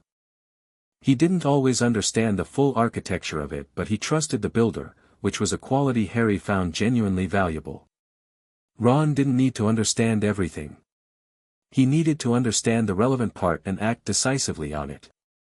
"What's our contingency?" Ron asked. "We get to the stone before Quirrell does," Harry said simply.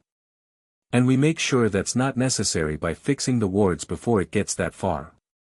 "And if we can't fix the wards in time?" Harry looked at him. "Then we go down."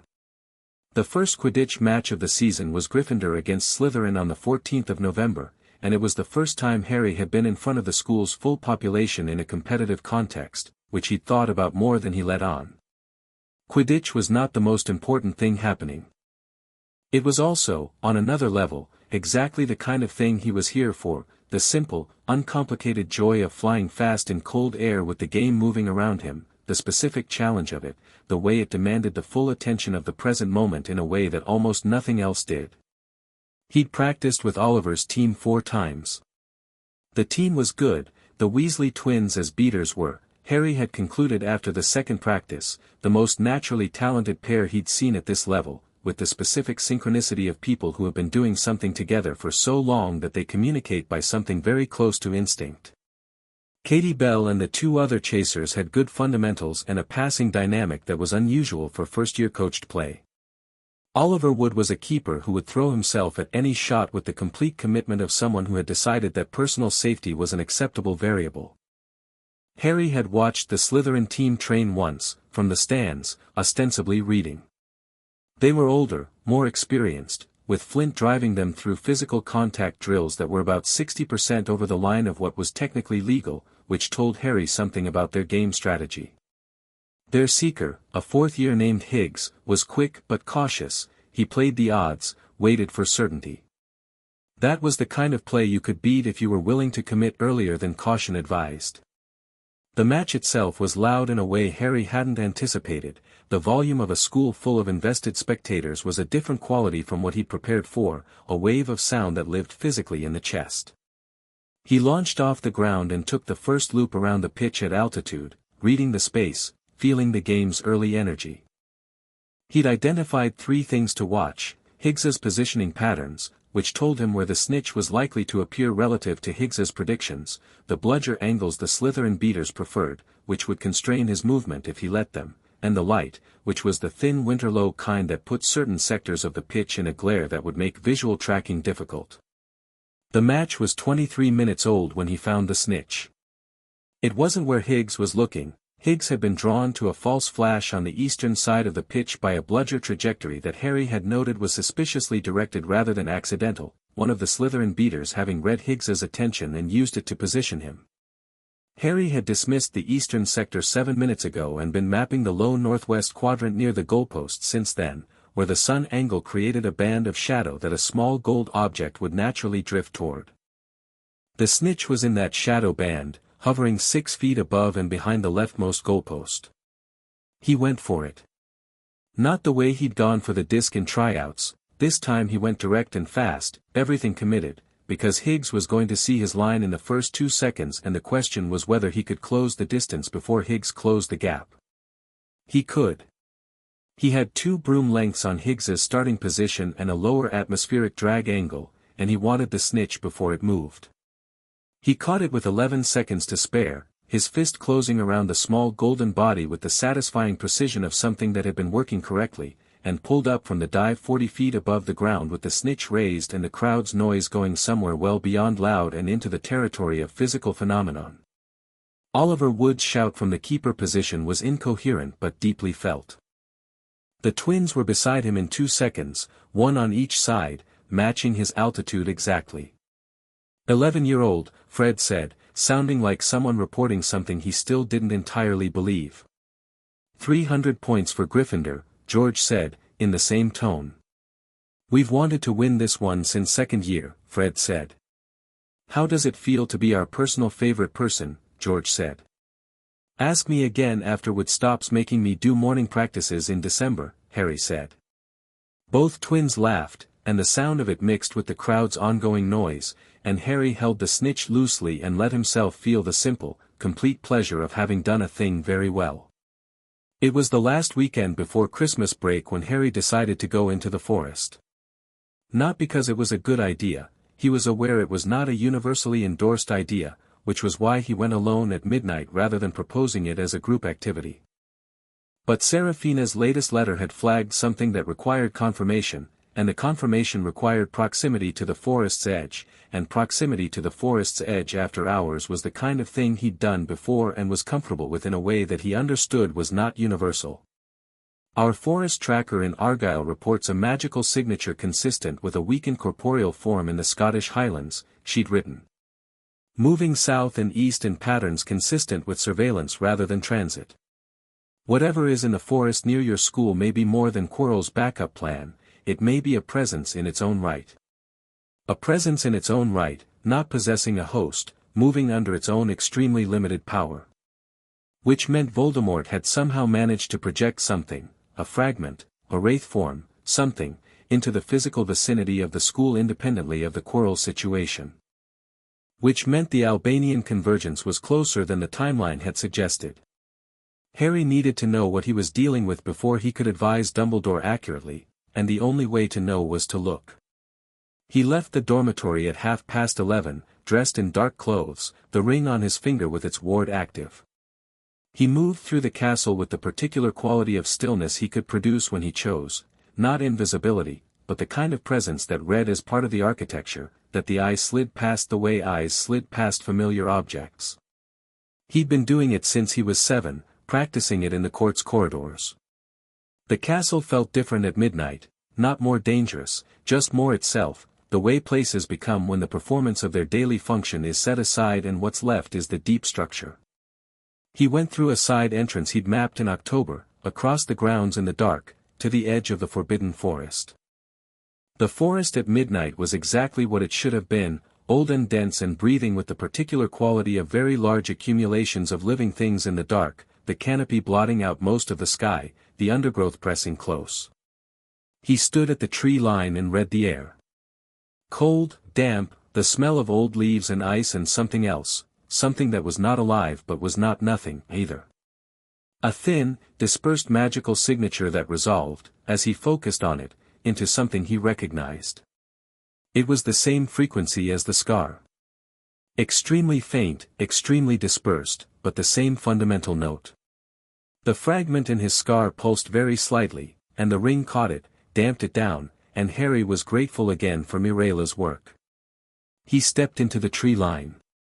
He didn't go deep, he went about 30 meters in, to where the canopy was thick enough that nothing could see him from the castle or the grounds but the forest opened slightly in a small natural clearing. He crouched at the edge of the clearing and simply waited, which was the first thing the court had taught him about finding things that didn't want to be found. He waited 15 minutes. The wraith form appeared at the far edge of the clearing. He'd expected it to look like something. He'd expected a shape, a presence, something with a definable boundary. What crossed the clearing was more like an agreement between the air and the darkness that something was passing through, a cold that moved with intention, a distortion that the eye recorded as shape only because the brain required categories. It was Voldemort in the most diminished form possible, not a ghost, not a body, barely enough coherence to qualify as a presence, subsisting on some combination of the forest's dark magic and the specific determination of something that had refused to die and had been refusing so long that the refusal had become its entire identity. Harry was very still.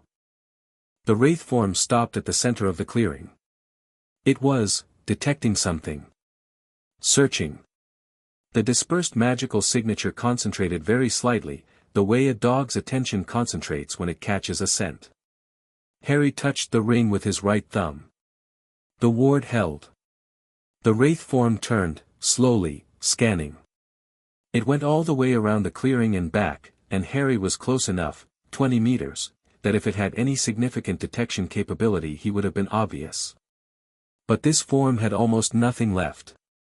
It was operating on raw magical instinct with no higher function, no active intelligence, no strategy. Just the most basic drives, survive, reach the stone, rebuild. It was genuinely pitiable, in the detached way that Harry could assess things without being moved by them. Not compassionate pity, he wasn't going to stop what needed to happen because something that had chosen this path looked diminished at the end of it. But he understood the shape of it. This was what happened when someone chose a certain kind of power and followed it all the way to its logical conclusion. The complete inversion of humanity in the service of surviving is something that was barely worth surviving as. The wraith form drifted toward the far tree line and disappeared. Harry waited another 5 minutes, then stood and walked back out of the forest. He wrote 4 letters before going back to bed. One to Serafina with the confirmed sighting and the specific quality of what he'd observed, form, level of coherence, detection capability. One to Aldrich requesting the Balkan network's most recent data on fragment movement. One to Mirela with an updated timeline question about the extraction work. And one, the most carefully composed, to Dumbledore, delivered by the castle's internal owl system before dawn. Headmaster, I have a confirmed sighting of an independent wraith form in the forest. Extremely limited coherence, no active intelligence, but definitely present and moving toward the school. This changes the timeline. I think we need to talk before the students leave for Christmas. HPV Dumbledore's response was waiting when Harry came down to breakfast. Come this evening. A.D. The headmaster's office was different at night, or at least Harry had never been there at night before. Fawkes was subdued, his fire cycle apparently in a low phase, his feathers slightly dull. The portraits were all awake. Dumbledore stood by the window looking out at the forest that Harry had been in 6 hours ago, and turned when Harry came in. Sit down, Dumbledore said. Harry sat. Tell me exactly what you saw. He told him, with the same precision he'd applied to the letter but with more detail, the specific quality of the magical signature, the detection sweep and its failure, the wraith form's level of coherence, his estimate of how much of Voldemort's actual consciousness was present in what he'd observed. Dumbledore listened without moving. When Harry finished, the headmaster turned fully from the window and Harry saw something in his face that was not fear. Dumbledore was not afraid of anything in any simple way, but was the specific weight of someone confronting a timeline that has just shortened considerably. You went alone, Dumbledore said. Yes. That was, he stopped. Effective, Harry said. I know it wasn't what you'd have recommended. But 2 people would have been detectable at his current sensitivity level and 1 person equipped with Mirela's ward ring was a controlled risk. Dumbledore looked at him for a moment. You take a great deal of initiative. I take carefully calculated actions, Harry said. There's a difference. There is, Dumbledore conceded. And the information is valuable, more valuable than I'd like it to be, given what it implies.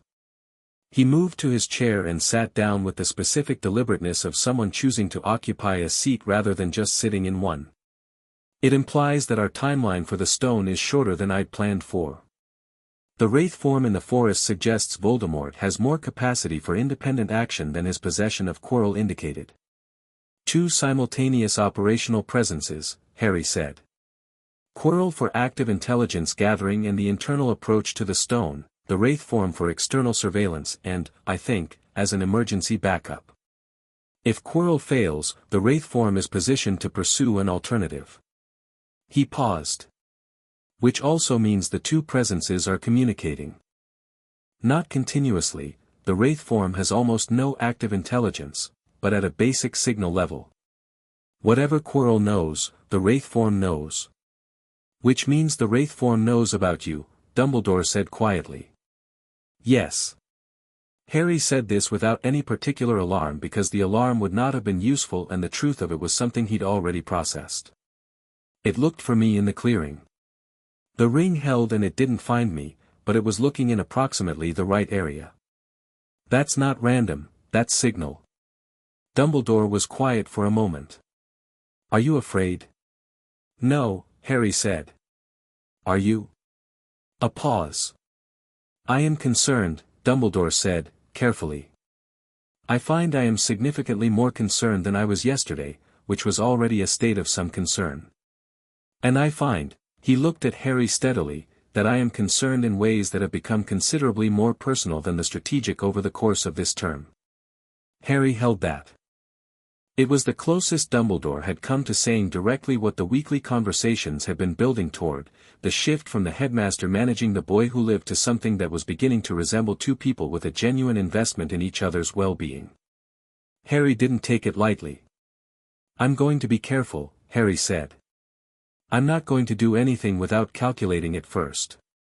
But I also want you to understand that if it comes to a confrontation with what's inside Quirrell, the real confrontation, not surveillance, I'm not going to be afraid of it." He paused. "The thing in the scar and the thing in Quirrell are related. That creates an unusual situation." "I've been thinking about that," Dumbledore said. "Your mother's protection, the blood ward she created, it held against the killing curse on the night of your birth. We believe it's still active in some form, layered into your fundamental magical signature.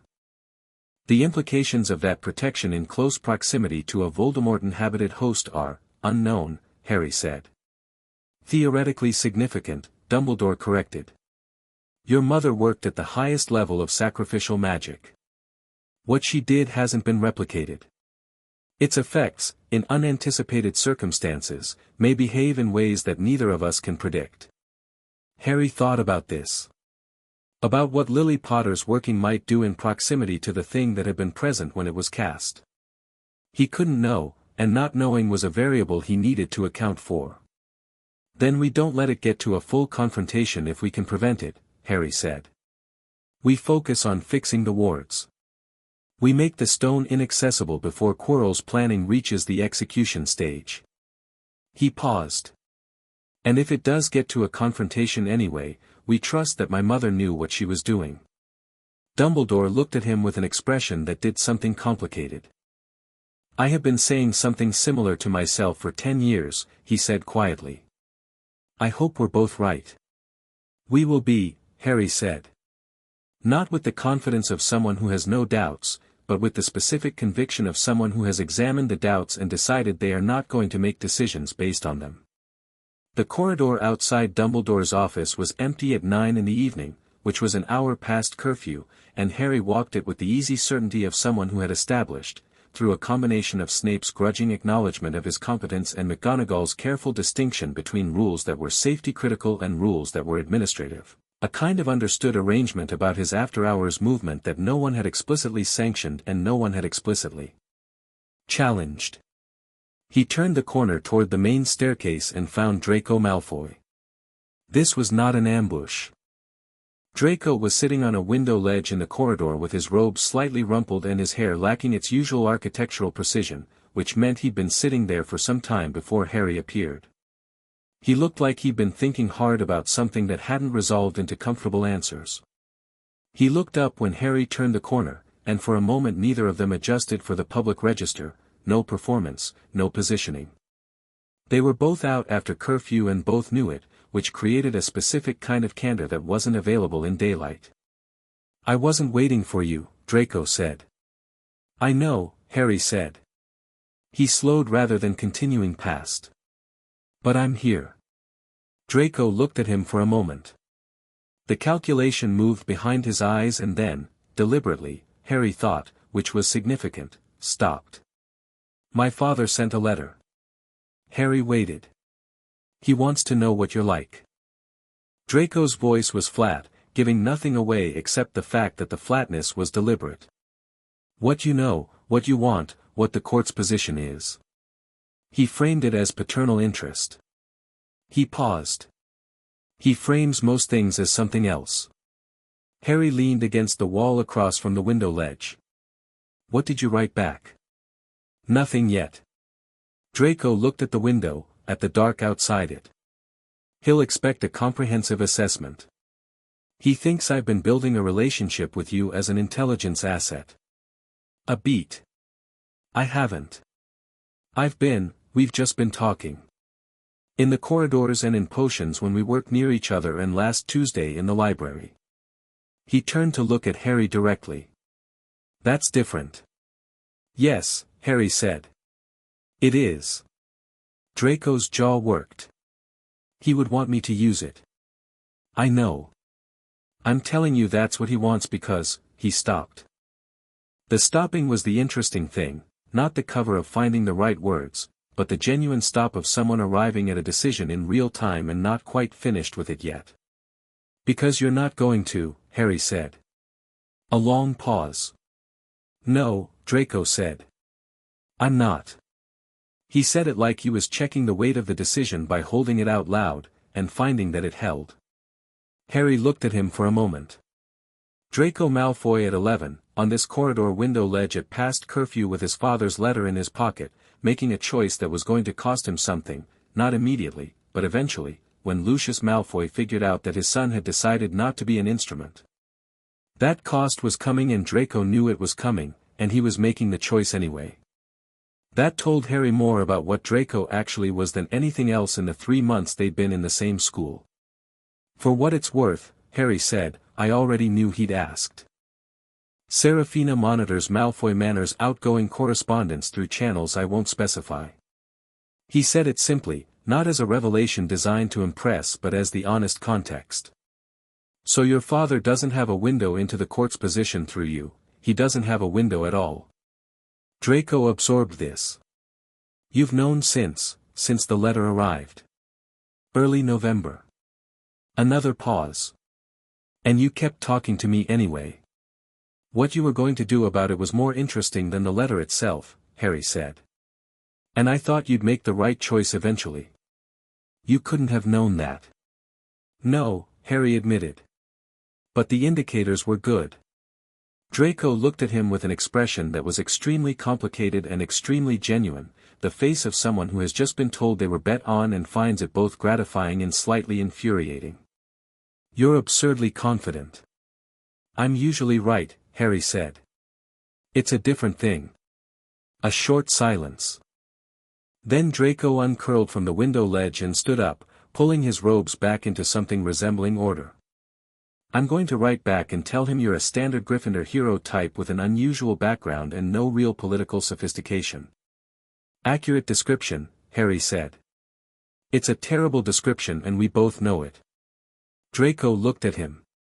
It will buy you time. Harry nodded. Thank you. Draco made a sound that was not quite acknowledgement. He started walking toward the Slytherin side of the castle, and then, without turning, the Quidditch match. Your second circuit on the north side, when you banked into the glare, you left your right side completely open for about 4 seconds. I know, Harry said. You did it deliberately. I wanted to see if Higgs would commit to it, Harry said. He didn't. Too cautious. A pause. I would have, Draco said. I know you would have, Harry said. That's why I'll need to fix it before next season. He heard something that might have been a brief, private laugh as Draco rounded the corner. Harry went back to the main staircase, and went up to bed. The last day before the Christmas break was the shortest of the December days, and the castle exhaled with the departing energy of 400 students heading home. Harry was staying. He'd told Serafina, and she'd understood without requiring explanation, because she always understood his choices even when they weren't the choices she'd have made herself. Ron was staying too. Mum wanted me home but Fred and George are here for Quidditch practice and I don't mind, said with the studied casualness of someone who had decided this wasn't a complicated feeling and would prefer for it to remain that way. Hermione was going home, and her goodbye had the brisk warmth of someone who found extended farewells architecturally unsound but wanted to mean it anyway. Don't do anything that requires explaining when I get back, she told Harry. I can't promise that, he said. At least don't do anything that requires explaining to McGonagall. That I can probably manage. She hugged him, quickly, efficiently, like she'd calculated the minimum amount of warmth required and deployed it precisely. He thought she might have surprised herself with it slightly. He hugged her back, which was easy, which was the telling thing. Read the Vesprem extension I sent you, he said, as she pulled back. I've read it twice, she said. I have questions. Write them down. We'll talk when you're back. She nodded, and went. Harry watched her go and thought that the warmth in his chest, the specific quiet rightness of someone moving through the world with you rather than parallel to it, was the best thing he'd found here so far, and he'd found a lot of good things. That evening, with the castle quiet and the corridors wide and empty and snow beginning outside the tall windows, Harry went to the third floor. Not to go through the door, Dumbledore had the ward-strengthening operation underway and Harry wasn't going to compromise it by being where he shouldn't be. He went to the corridor outside the door and stood there and simply felt the wards, reading their current state, checking the strengthening work that had been added over the last 3 weeks. It was better. The transitional seams had been reinforced, 2 of them with a complexity that indicated Dumbledore had consulted Flitwick on the charm-based elements, which was the right call. The outermost layer had been doubled, there was a second ward underneath the first now, passive and nearly invisible, the kind of thing you'd only detect if you were standing here specifically looking for it. Good. Good enough that Quirrell would need to be considerably further along in his preparation than he appeared to be to get through all of it cleanly. The scar pulsed faintly through the ring suppression, and Harry put his hand on the door and felt the thing on the other side of all these wards, not Fluffy, not the obstacles. The stone. The actual stone, its magical signature distinct and ancient, the deep mineral warmth of something that had been worked over centuries by a man who'd approached immortality not through violence and destruction but through scholarship and patience. He stood there for a moment, feeling it. Then he went back to the common room, where Ron was setting up a chessboard with the focused anticipation of someone who had been plotting a new opening since breakfast, and the fire was high, and the castle settled around him in the particular deep quiet of a place full of people at rest. Harry sat down across from Ron, and the pieces arranged themselves, and outside the snow fell on the grounds and the forest and the mountains and the loch, and in the forest the wraith form drifted between the dark trees with its awful incomplete patience, and Harry was aware of it the way he was aware of everything, precisely, calmly, without flinching. "Your move," Ron said. Harry moved. Chapter 6, The Philosopher's Stone. January came and went, and February after it, and then March arrived with the tentative warmth of Scottish spring that suggested possibility without quite committing to it, the mountains still snow-capped and the loch still iron-grey but the light lasting longer each evening, the castle's mood shifting incrementally towards something that felt like momentum. Harry had spent 3 months since Christmas reading the situation the way Seraphina had taught him to read long games, not in the immediate moves but in the shapes those moves were building toward. He'd watched Quirrell's behavior pattern shift through January, become more erratic in February, and arrive in March at a quality that he recognized as the specific tension of something in final preparation. Not acting yet. But close. The ward checks he'd been running every 3 days were telling the same story. The protections were stronger than they'd been in November, stronger even than when Dumbledore had reinforced them in December. The headmaster had been quietly adding to them through January, layers of charm work and transfiguration ward that compounded on the original architecture. Harry had documented each addition with the same care he'd documented the original gaps. But Quirrell had been doing something too. Whatever reconnaissance he'd run through January had given him a map of sorts, not as complete as Harry's, but enough. Harry could tell because the probing attempts at the outer ward had stopped in February, which didn't mean the preparation had stopped. It meant it had gone internal, which was more concerning. The only piece Harry couldn't fully read was timing. Quirrell was ready, or close to it. But there had to be a trigger, something that would prompt the move from preparation to execution, something that made one specific night the night rather than any other. The answer came in the second week of March, carried by the court's eagle owl at breakfast, and it resolved the timing question with the specific unpleasant clarity of something that had been obvious once you had the last piece. Dumbledore is being called to London, Seraphina had written, in the compact French they used for sensitive intelligence. Ministry summons. The official context is a Wisengamot hearing on a piece of legislation. The unofficial context, per our Whitehall contact, is that someone in the ministry has been applying pressure specifically to get the headmaster out of the school for an evening. The ministry contact cannot confirm who arranged this, but the signature is familiar. Do what you need to do. We are mobilizing a court response team, they will be at the school perimeter by midnight tonight. Do not wait for them if the situation requires action before they arrive. Harry read the letter twice, burned it, and sat for a moment with the knowledge of it settling into operational certainty. Tonight. It would be tonight. He looked down the Gryffindor table. Ron was eating his way through a stack of toast with the focused dedication of someone who had skipped dinner the previous night to finish a transfiguration essay. Hermione had a book open beside her plate and was reading while eating in the specific unconscious way that meant she wasn't actually aware she was eating. Neville was in a conversation with Seamus about something that appeared to involve a lot of hand gestures. Normal. Everything the normal texture of a regular Thursday morning. Harry ate his breakfast, thought through every variable he had, arranged the information into the operational picture, and reached the conclusion he'd been building toward since September. He was going to go down tonight. Not because he had to, in the sense of having no alternative. Dumbledore would likely return before Quirrell reached the stone, the Ministry summons was a ploy, and experienced ploys got countered.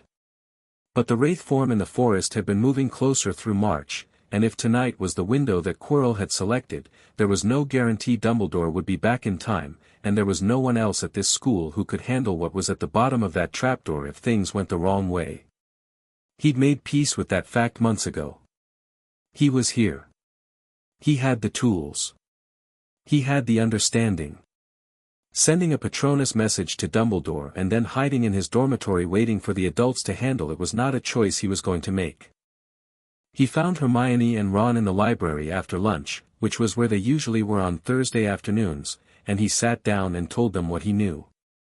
The silence that followed was the good kind, the kind where people are taking something seriously rather than the kind where people are frightened into stillness. Tonight, Ron said. I think so, Harry said. I could be wrong about the timing. But the variables align and I don't want to be underprepared if I'm right. The obstacles, Hermione said, not as a question. She reached into her bag and produced a piece of parchment she had clearly been working on for a long time, covered in notes and diagrams in her small, precise handwriting. I've been updating this since December. I think I have all 7. Harry looked at the parchment. She was right, 7 layers, each mapped against the professor who'd likely designed it. She'd done the same intellectual work he'd done and arrived at the same conclusions through a different route, which was exactly what he'd expected of her. Fluffy and the trapdoor, Harry said. Then Devil's Snare. Then the flying key room, enchanted winged keys, one of them opens the door. He tapped her parchment. Your Flitwick assessment is right. The third one is McGonagall's, transfiguration-based, probably a chess set. Something live. A wizard's chess set that you have to play through, Hermione said. That's McGonagall's aesthetic. She'd want it to require actual thought, not just firepower. Ron had been listening with the particular stillness he achieved when he was doing serious thinking. If it's chess, he said, I can do that. The fourth one will be something from Sprout, Harry said. Herbology-based, plants. After that Snape's, probably a logic problem or a potions puzzle. He looked at Hermione. That's yours. Already solved it in theory, she said, slightly smugly. I thought you might have. He looked at the parchment. The 6th layer I've been less certain about. The ward architecture there reads oddly, something Quirrell himself set up initially that Dumbledore has since modified. A troll, Hermione said. Already incapacitated, I think. A troll in a chamber would act as a passive obstacle without requiring ongoing magical maintenance. She paused. Which means it's already done, already in place and managed. And the 7th, Harry said, is the mirror of Erist. Hermione frowned. The mirror that shows you what you want most? How is that a protection? Because most people who got this far would look into it and be locked by what they saw, Harry said. They'd want the stone, they'd see themselves holding the stone, they'd be trapped trying to get something from a mirror that can't give it to them. He paused. But if you're going to the stone not to use it, if you want to find it but not use it, the mirror gives it to you. I think Dumbledore designed it that way. Hermione was quiet for a moment, working through this. Then, so the defense is psychological. It filters based on intent. Yes. That's brilliant, she said. And also completely useless against Quirrell, because Quirrell will just have the thing inside him work the mirror. Unless, Harry said, what lives inside Quirrell can't produce the right intent because it genuinely, at its most fundamental level, only knows how to want the stone for the wrong reason. The library was quiet around them. Dust motes moved in the afternoon light. Harry looked at his two friends, at Hermione with her 7-layer map and her logic already running 3 contingencies deep, at Ron who was looking at the parchment with the specific focusing of someone who had just identified the move that matters. "You're both going to say you're coming," Harry said. "Obviously," said Ron. "Obviously," said Hermione. "I'm not going to argue with you," Harry said. "I want you to understand that the thing inside Quirrell is genuinely dangerous, and that you need to do what I say when I say it if the situation escalates." "We're not going to be reckless," Hermione said. "Ron," Harry said. Ron looked at him. Then looked at the chess map on Hermione's parchment. "Get me to the chess board," he said, "and I'll give you the time you need." Harry looked at him for a moment. "It might require, I know what it might require," Ron said, with a simplicity that held no performance and no fear. Just the flat statement of someone who has looked at a cost and already decided it's acceptable. "I can play the board." Harry nodded. He didn't thank him, because Ron didn't want thanks for this, he wanted it acknowledged and then moved past, which Harry did. "Tonight then," Harry said. "We wait until Dumbledore leaves, which the notice board in the entrance hall will show as a staff schedule change. We go after 9 when the corridors are empty. We go to the 3rd floor. We go through. The notice board showed it at 7:30. Professor Dumbledore will be absent from the school on the evening of March 14. Professor McGonagall will serve as acting headmistress in his absence."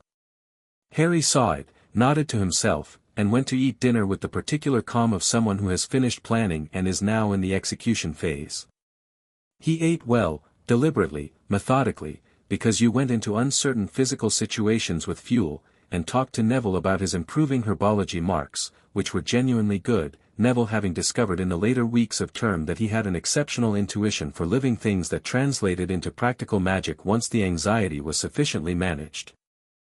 "You should talk to Sprout about advanced placement," Harry told him. Neville looked startled. "Me?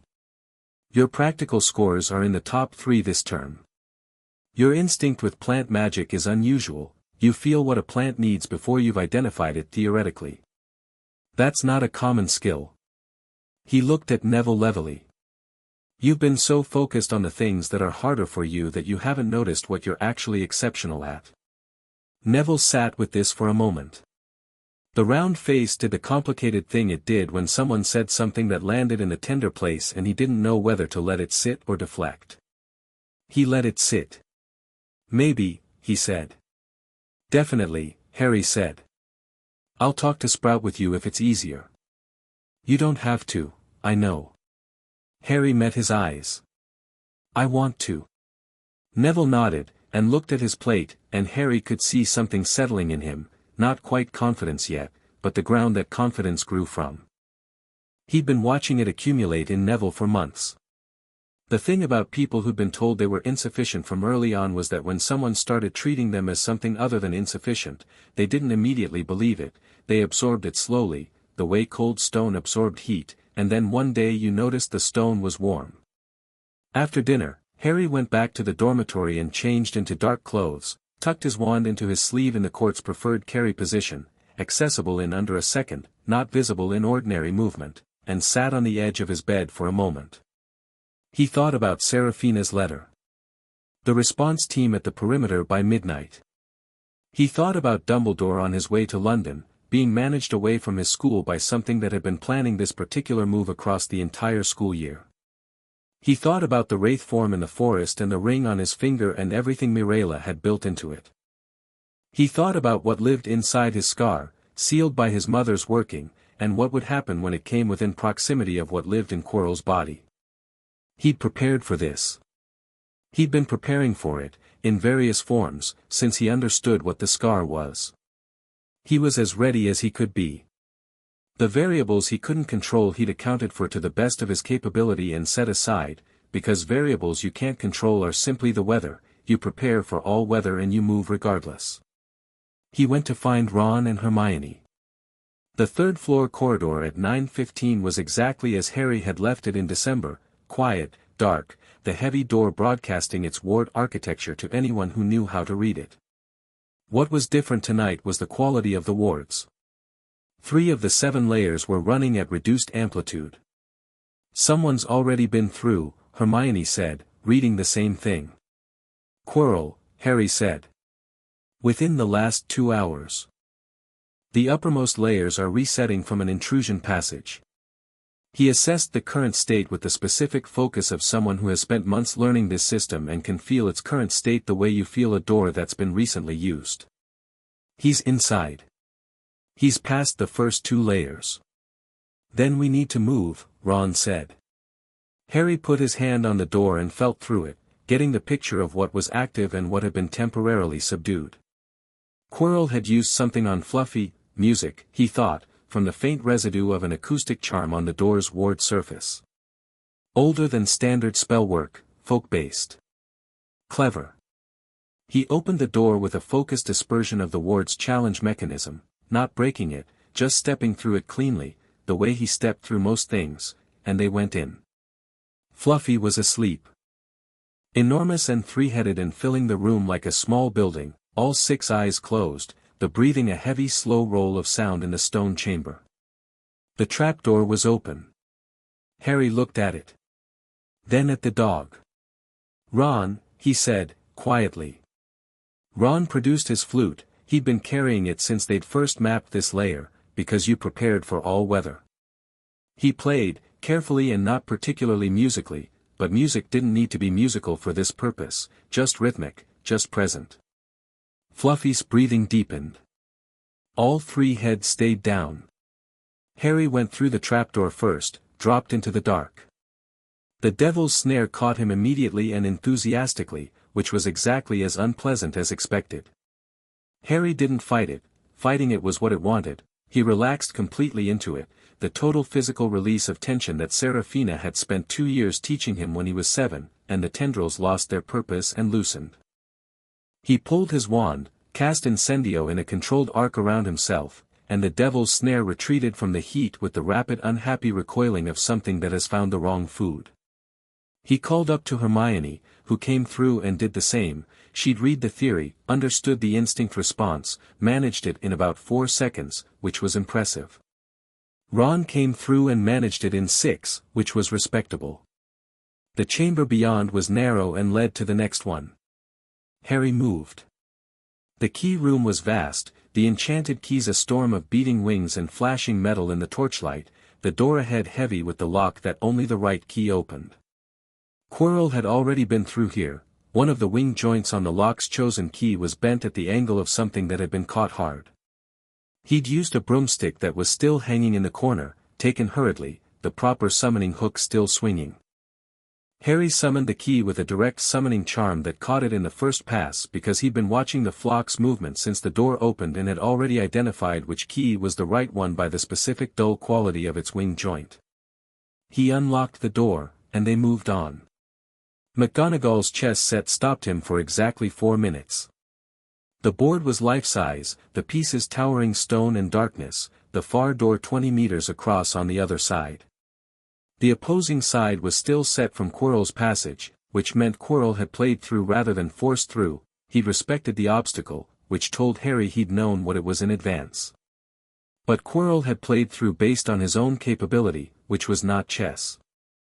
The opening Quirrell had played was visible in the piece positions, and it was an adequate opening, a defensible line, and it had gotten him through because McGonagall's board would allow adequate play to proceed, it required competence, not brilliance. Ron was already at the edge of the board, reading the remaining piece positions. He played the Sicilian defense, Ron said, with the flat tone of someone offended by a choice. Against McGonagall's board. On the Sicilian. He shook his head slightly. The board is still configured from his game. It's not reset. Can you work with that? Harry said. I can work with anything. Ron moved to a white knight, his preferred piece, the one that operated on the angles that most players forgot to account for. Get to the door. When I give you the clear, go. Harry looked at him. Ron, I know, Ron said, already in the calculus of the board, already 3 moves ahead of where they were standing. Go. Harry moved with Hermione to the edge of the board, and they watched Ron conduct the remaining white pieces with the specific authority of someone for whom the board was not a game but a language, and this was a sentence he knew how to complete. He called positions and the pieces moved, and when the opposing side brought its heaviest piece down in what should have been a crushing response, Ron moved a single knight to a square that the opposing bishop couldn't cover without abandoning the king's guard, and the board went still with the particular quality of a check that was 3 moves from being a mate and the opposing side had computed it. The door opened. Go, Ron said. He was standing in the center of the board and his face was completely composed and he was not afraid. Come with us, Hermione said. Someone needs to stay and hold the board position, Ron said. If the pieces reset and you need to come back through, Ron, Harry said. Ron looked at him across the board. I'm fine. I'll be fine. Go finish it. Harry held his gaze for a moment, the long, direct look that was between 2 people who understood each other well enough that words were mostly a formality. Then he nodded. We're coming back through, he said. Have it ready. I'll have it in under a minute, Ron said, with the mild competitive certainty of someone quoting a personal best. Harry and Hermione went through the door. The troll chamber was as Hermione had predicted. The troll was already unconscious, an enormous shape crumpled against the far wall, a victim of whatever Quirrell had used, which judging by the magical residue was a sleeping charm of unusual potency. Harry stepped past it without stopping. Snape's chamber was purple flames on one door, black on another, a table with 7 bottles of different sizes arranged on it, and a note in a narrow hand that was clearly Snape's, danger lies before you, safety lies behind. 2 of us will help you, whichever you would find. 1 among us 7 will let you move ahead. Another will transport the drinker back instead. 2 among our number are nettle wine. 3 of us are killers, waiting hidden in this line. He read the verse, studied the bottles, held his wand over each one in sequence with a detection charm that read temperature and magical density simultaneously. Poison had a specific heat signature distinct from inert liquid and from magical compound. He isolated the forward motion bottle in 40 seconds, the smallest one, barely a mouthful, which Snape had done deliberately, because the smallest one was the hardest to be certain about and certainty was the thing that most people tried to buy with volume. This one, he said. Hermione read the verse again, checked his work from a different analytical angle, and nodded. And the one back, she said, picking up the bottle with the round base that the verse's scansion and the temperature differential both pointed to. For Ron, if he needs it. Take it back to him, Harry said. I'm going on. She looked at him, one sharp, complete look, the look of someone who is assessing the full weight of a moment and not flinching from it. Then she said, whatever's in there. You're stronger than it. I know, he said. Not arrogance. Just the settled fact of it, the same quality of certainty that Seraphina had built into him over a decade of preparation. The truth that he was not afraid. Come back, Hermione said. I will, he said, and drank the potion, and walked through the black flames. The chamber beyond was everything and nothing. High-ceilinged, lit by an otherworldly ambient light that came from nowhere specific. The mirror of Eriste stood against the far wall, tall and ornate, its gold frame catching the sourceless light. And in front of it, with his back to Harry, stood Quirrell. He wasn't doing anything. He was simply standing there, and Harry could see from his posture the specific quality of someone who has been standing in the same place for long enough that the posture has shifted from intent to something more like struggle. His hands were raised slightly, the fingers spread, and the mirror reflected his image back at him, reflected him, not Quirrell, not the anxious professor, but the thing inside him looking out, and the mirror was showing it something that it couldn't reach and couldn't stop looking at. Harry walked into the chamber and the scar went warm. Not painfully. Not yet. But warm in the distinctive way that meant proximity, the sealed fragment resonating faintly with the thing that shared its fundamental frequency, two notes of the same original broken sound finding each other across the space of a high stone room. Quirrell turned around.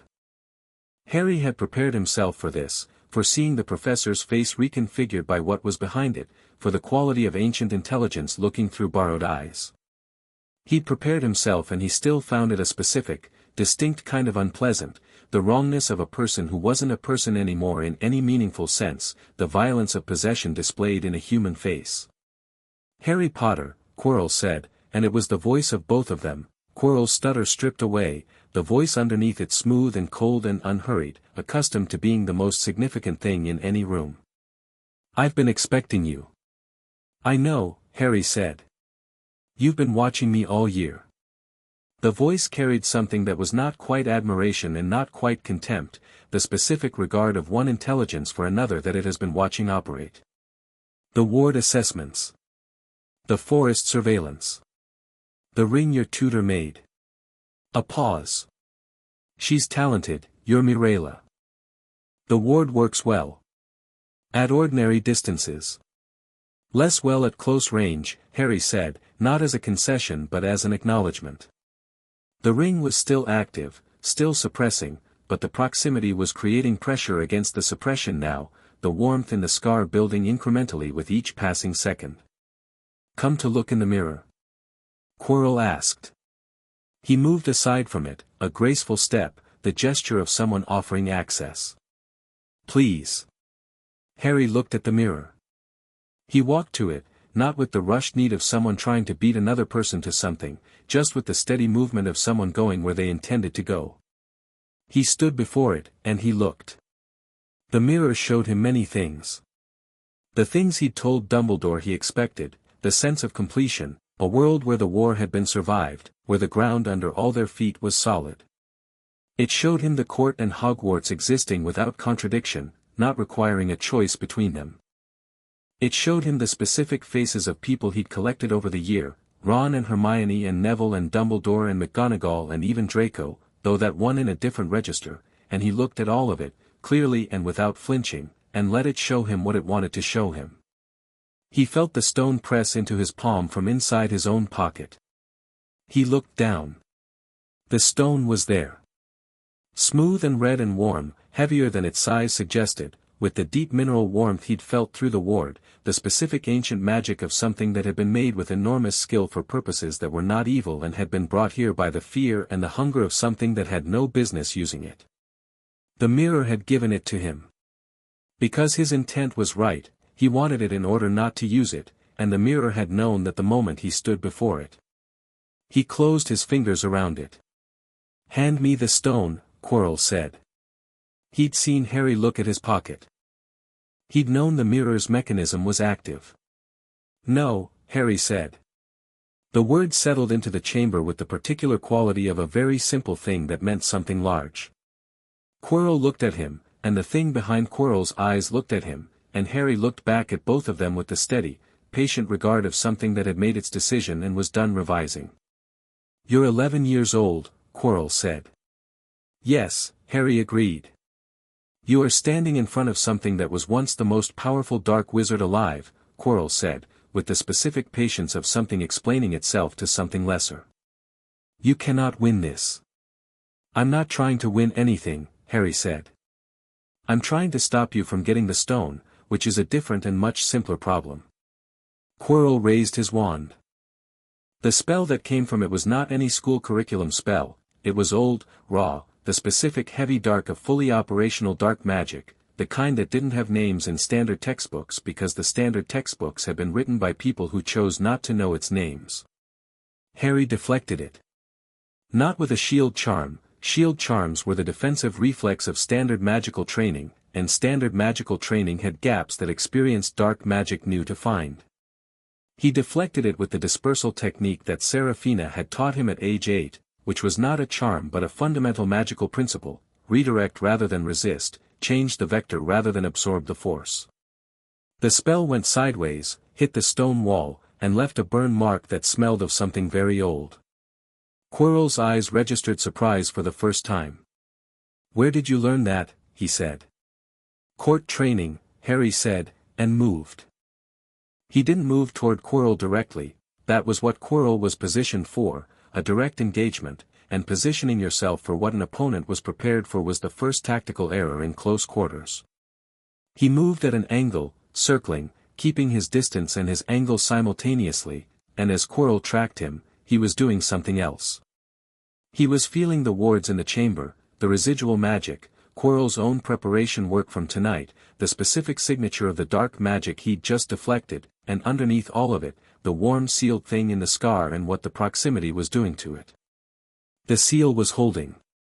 It was holding because Lily Potter had been extraordinary at what she'd done and because Mireille's ring was doing its work. But the fragment inside the scar was not passive, it was responding to the presence of what it had been separated from, the two pieces of the same original frequency pulling toward each other the way water pulled toward low ground. Harry had thought about this. He'd thought about it in the forest, and in Dumbledore's office, and in the 3 months since then, and he had an idea that was not guaranteed and was not fully proven and was the best tool he had with the information available. He let the seal breathe. Not much, the smallest possible directed relaxation, like loosening a single thread in a tight weave. Not releasing the fragment. Opening a channel. The fragment in the scar reached toward Quirrell's fragment, and instead of pulling, instead of the resonance Harry had expected to feel like attraction, what moved through that open channel was something from his mother's working. The blood magic she'd built around him on the night she died. The specific ancient working of sacrificial love, which Harry had grown up understanding theoretically without fully knowing what it felt like in practice. He knew now. It felt like every warm thing simultaneously, compressed into a frequency that should have been impossible in a stone room in a dark castle, and it moved through the channel he'd opened toward what was in Quirrell with the specific quality of something encountering its antithesis. Quirrell screamed. Not Quirrell, the thing in Quirrell. Quirrell himself made no sound because Quirrell had not been meaningfully present in his own body for almost a year. The thing inside him screamed, and the sound it made was the sound of something that had organized its entire existence around certain principles encountering the direct, undeniable evidence that those principles were incomplete, that the universe contained forces they hadn't accounted for, that a certain kind of warmth was as fundamental as any dark force and considerably more durable. Harry sealed the channel again. He didn't want to push further than the demonstration, he didn't know what would happen if he pushed further and the stone room full of Voldemort's fragments was not the place to find out. Quirrell was on his knees. The possession was disrupted, he could see it, the thing inside fighting to reassert its hold on the professor's nervous system, the specific visible struggle of something that had been rattled off its foundation. It wasn't gone. But it was weakened in a way that would take time to recover from. Harry walked forward, stepped past Quirrell's reaching hand, and reached up and touched Quirrell's face with his bare right hand, the hand without the ring. He didn't know, entirely, what he was doing. It was instinct and calculation simultaneously, the combination that operated below conscious decision in high-pressure situations. But the logic was sound, his mother's protection was in his skin, his blood, his touch. It was what had defeated this thing before he could walk. The sound Quirrell made was indescribable.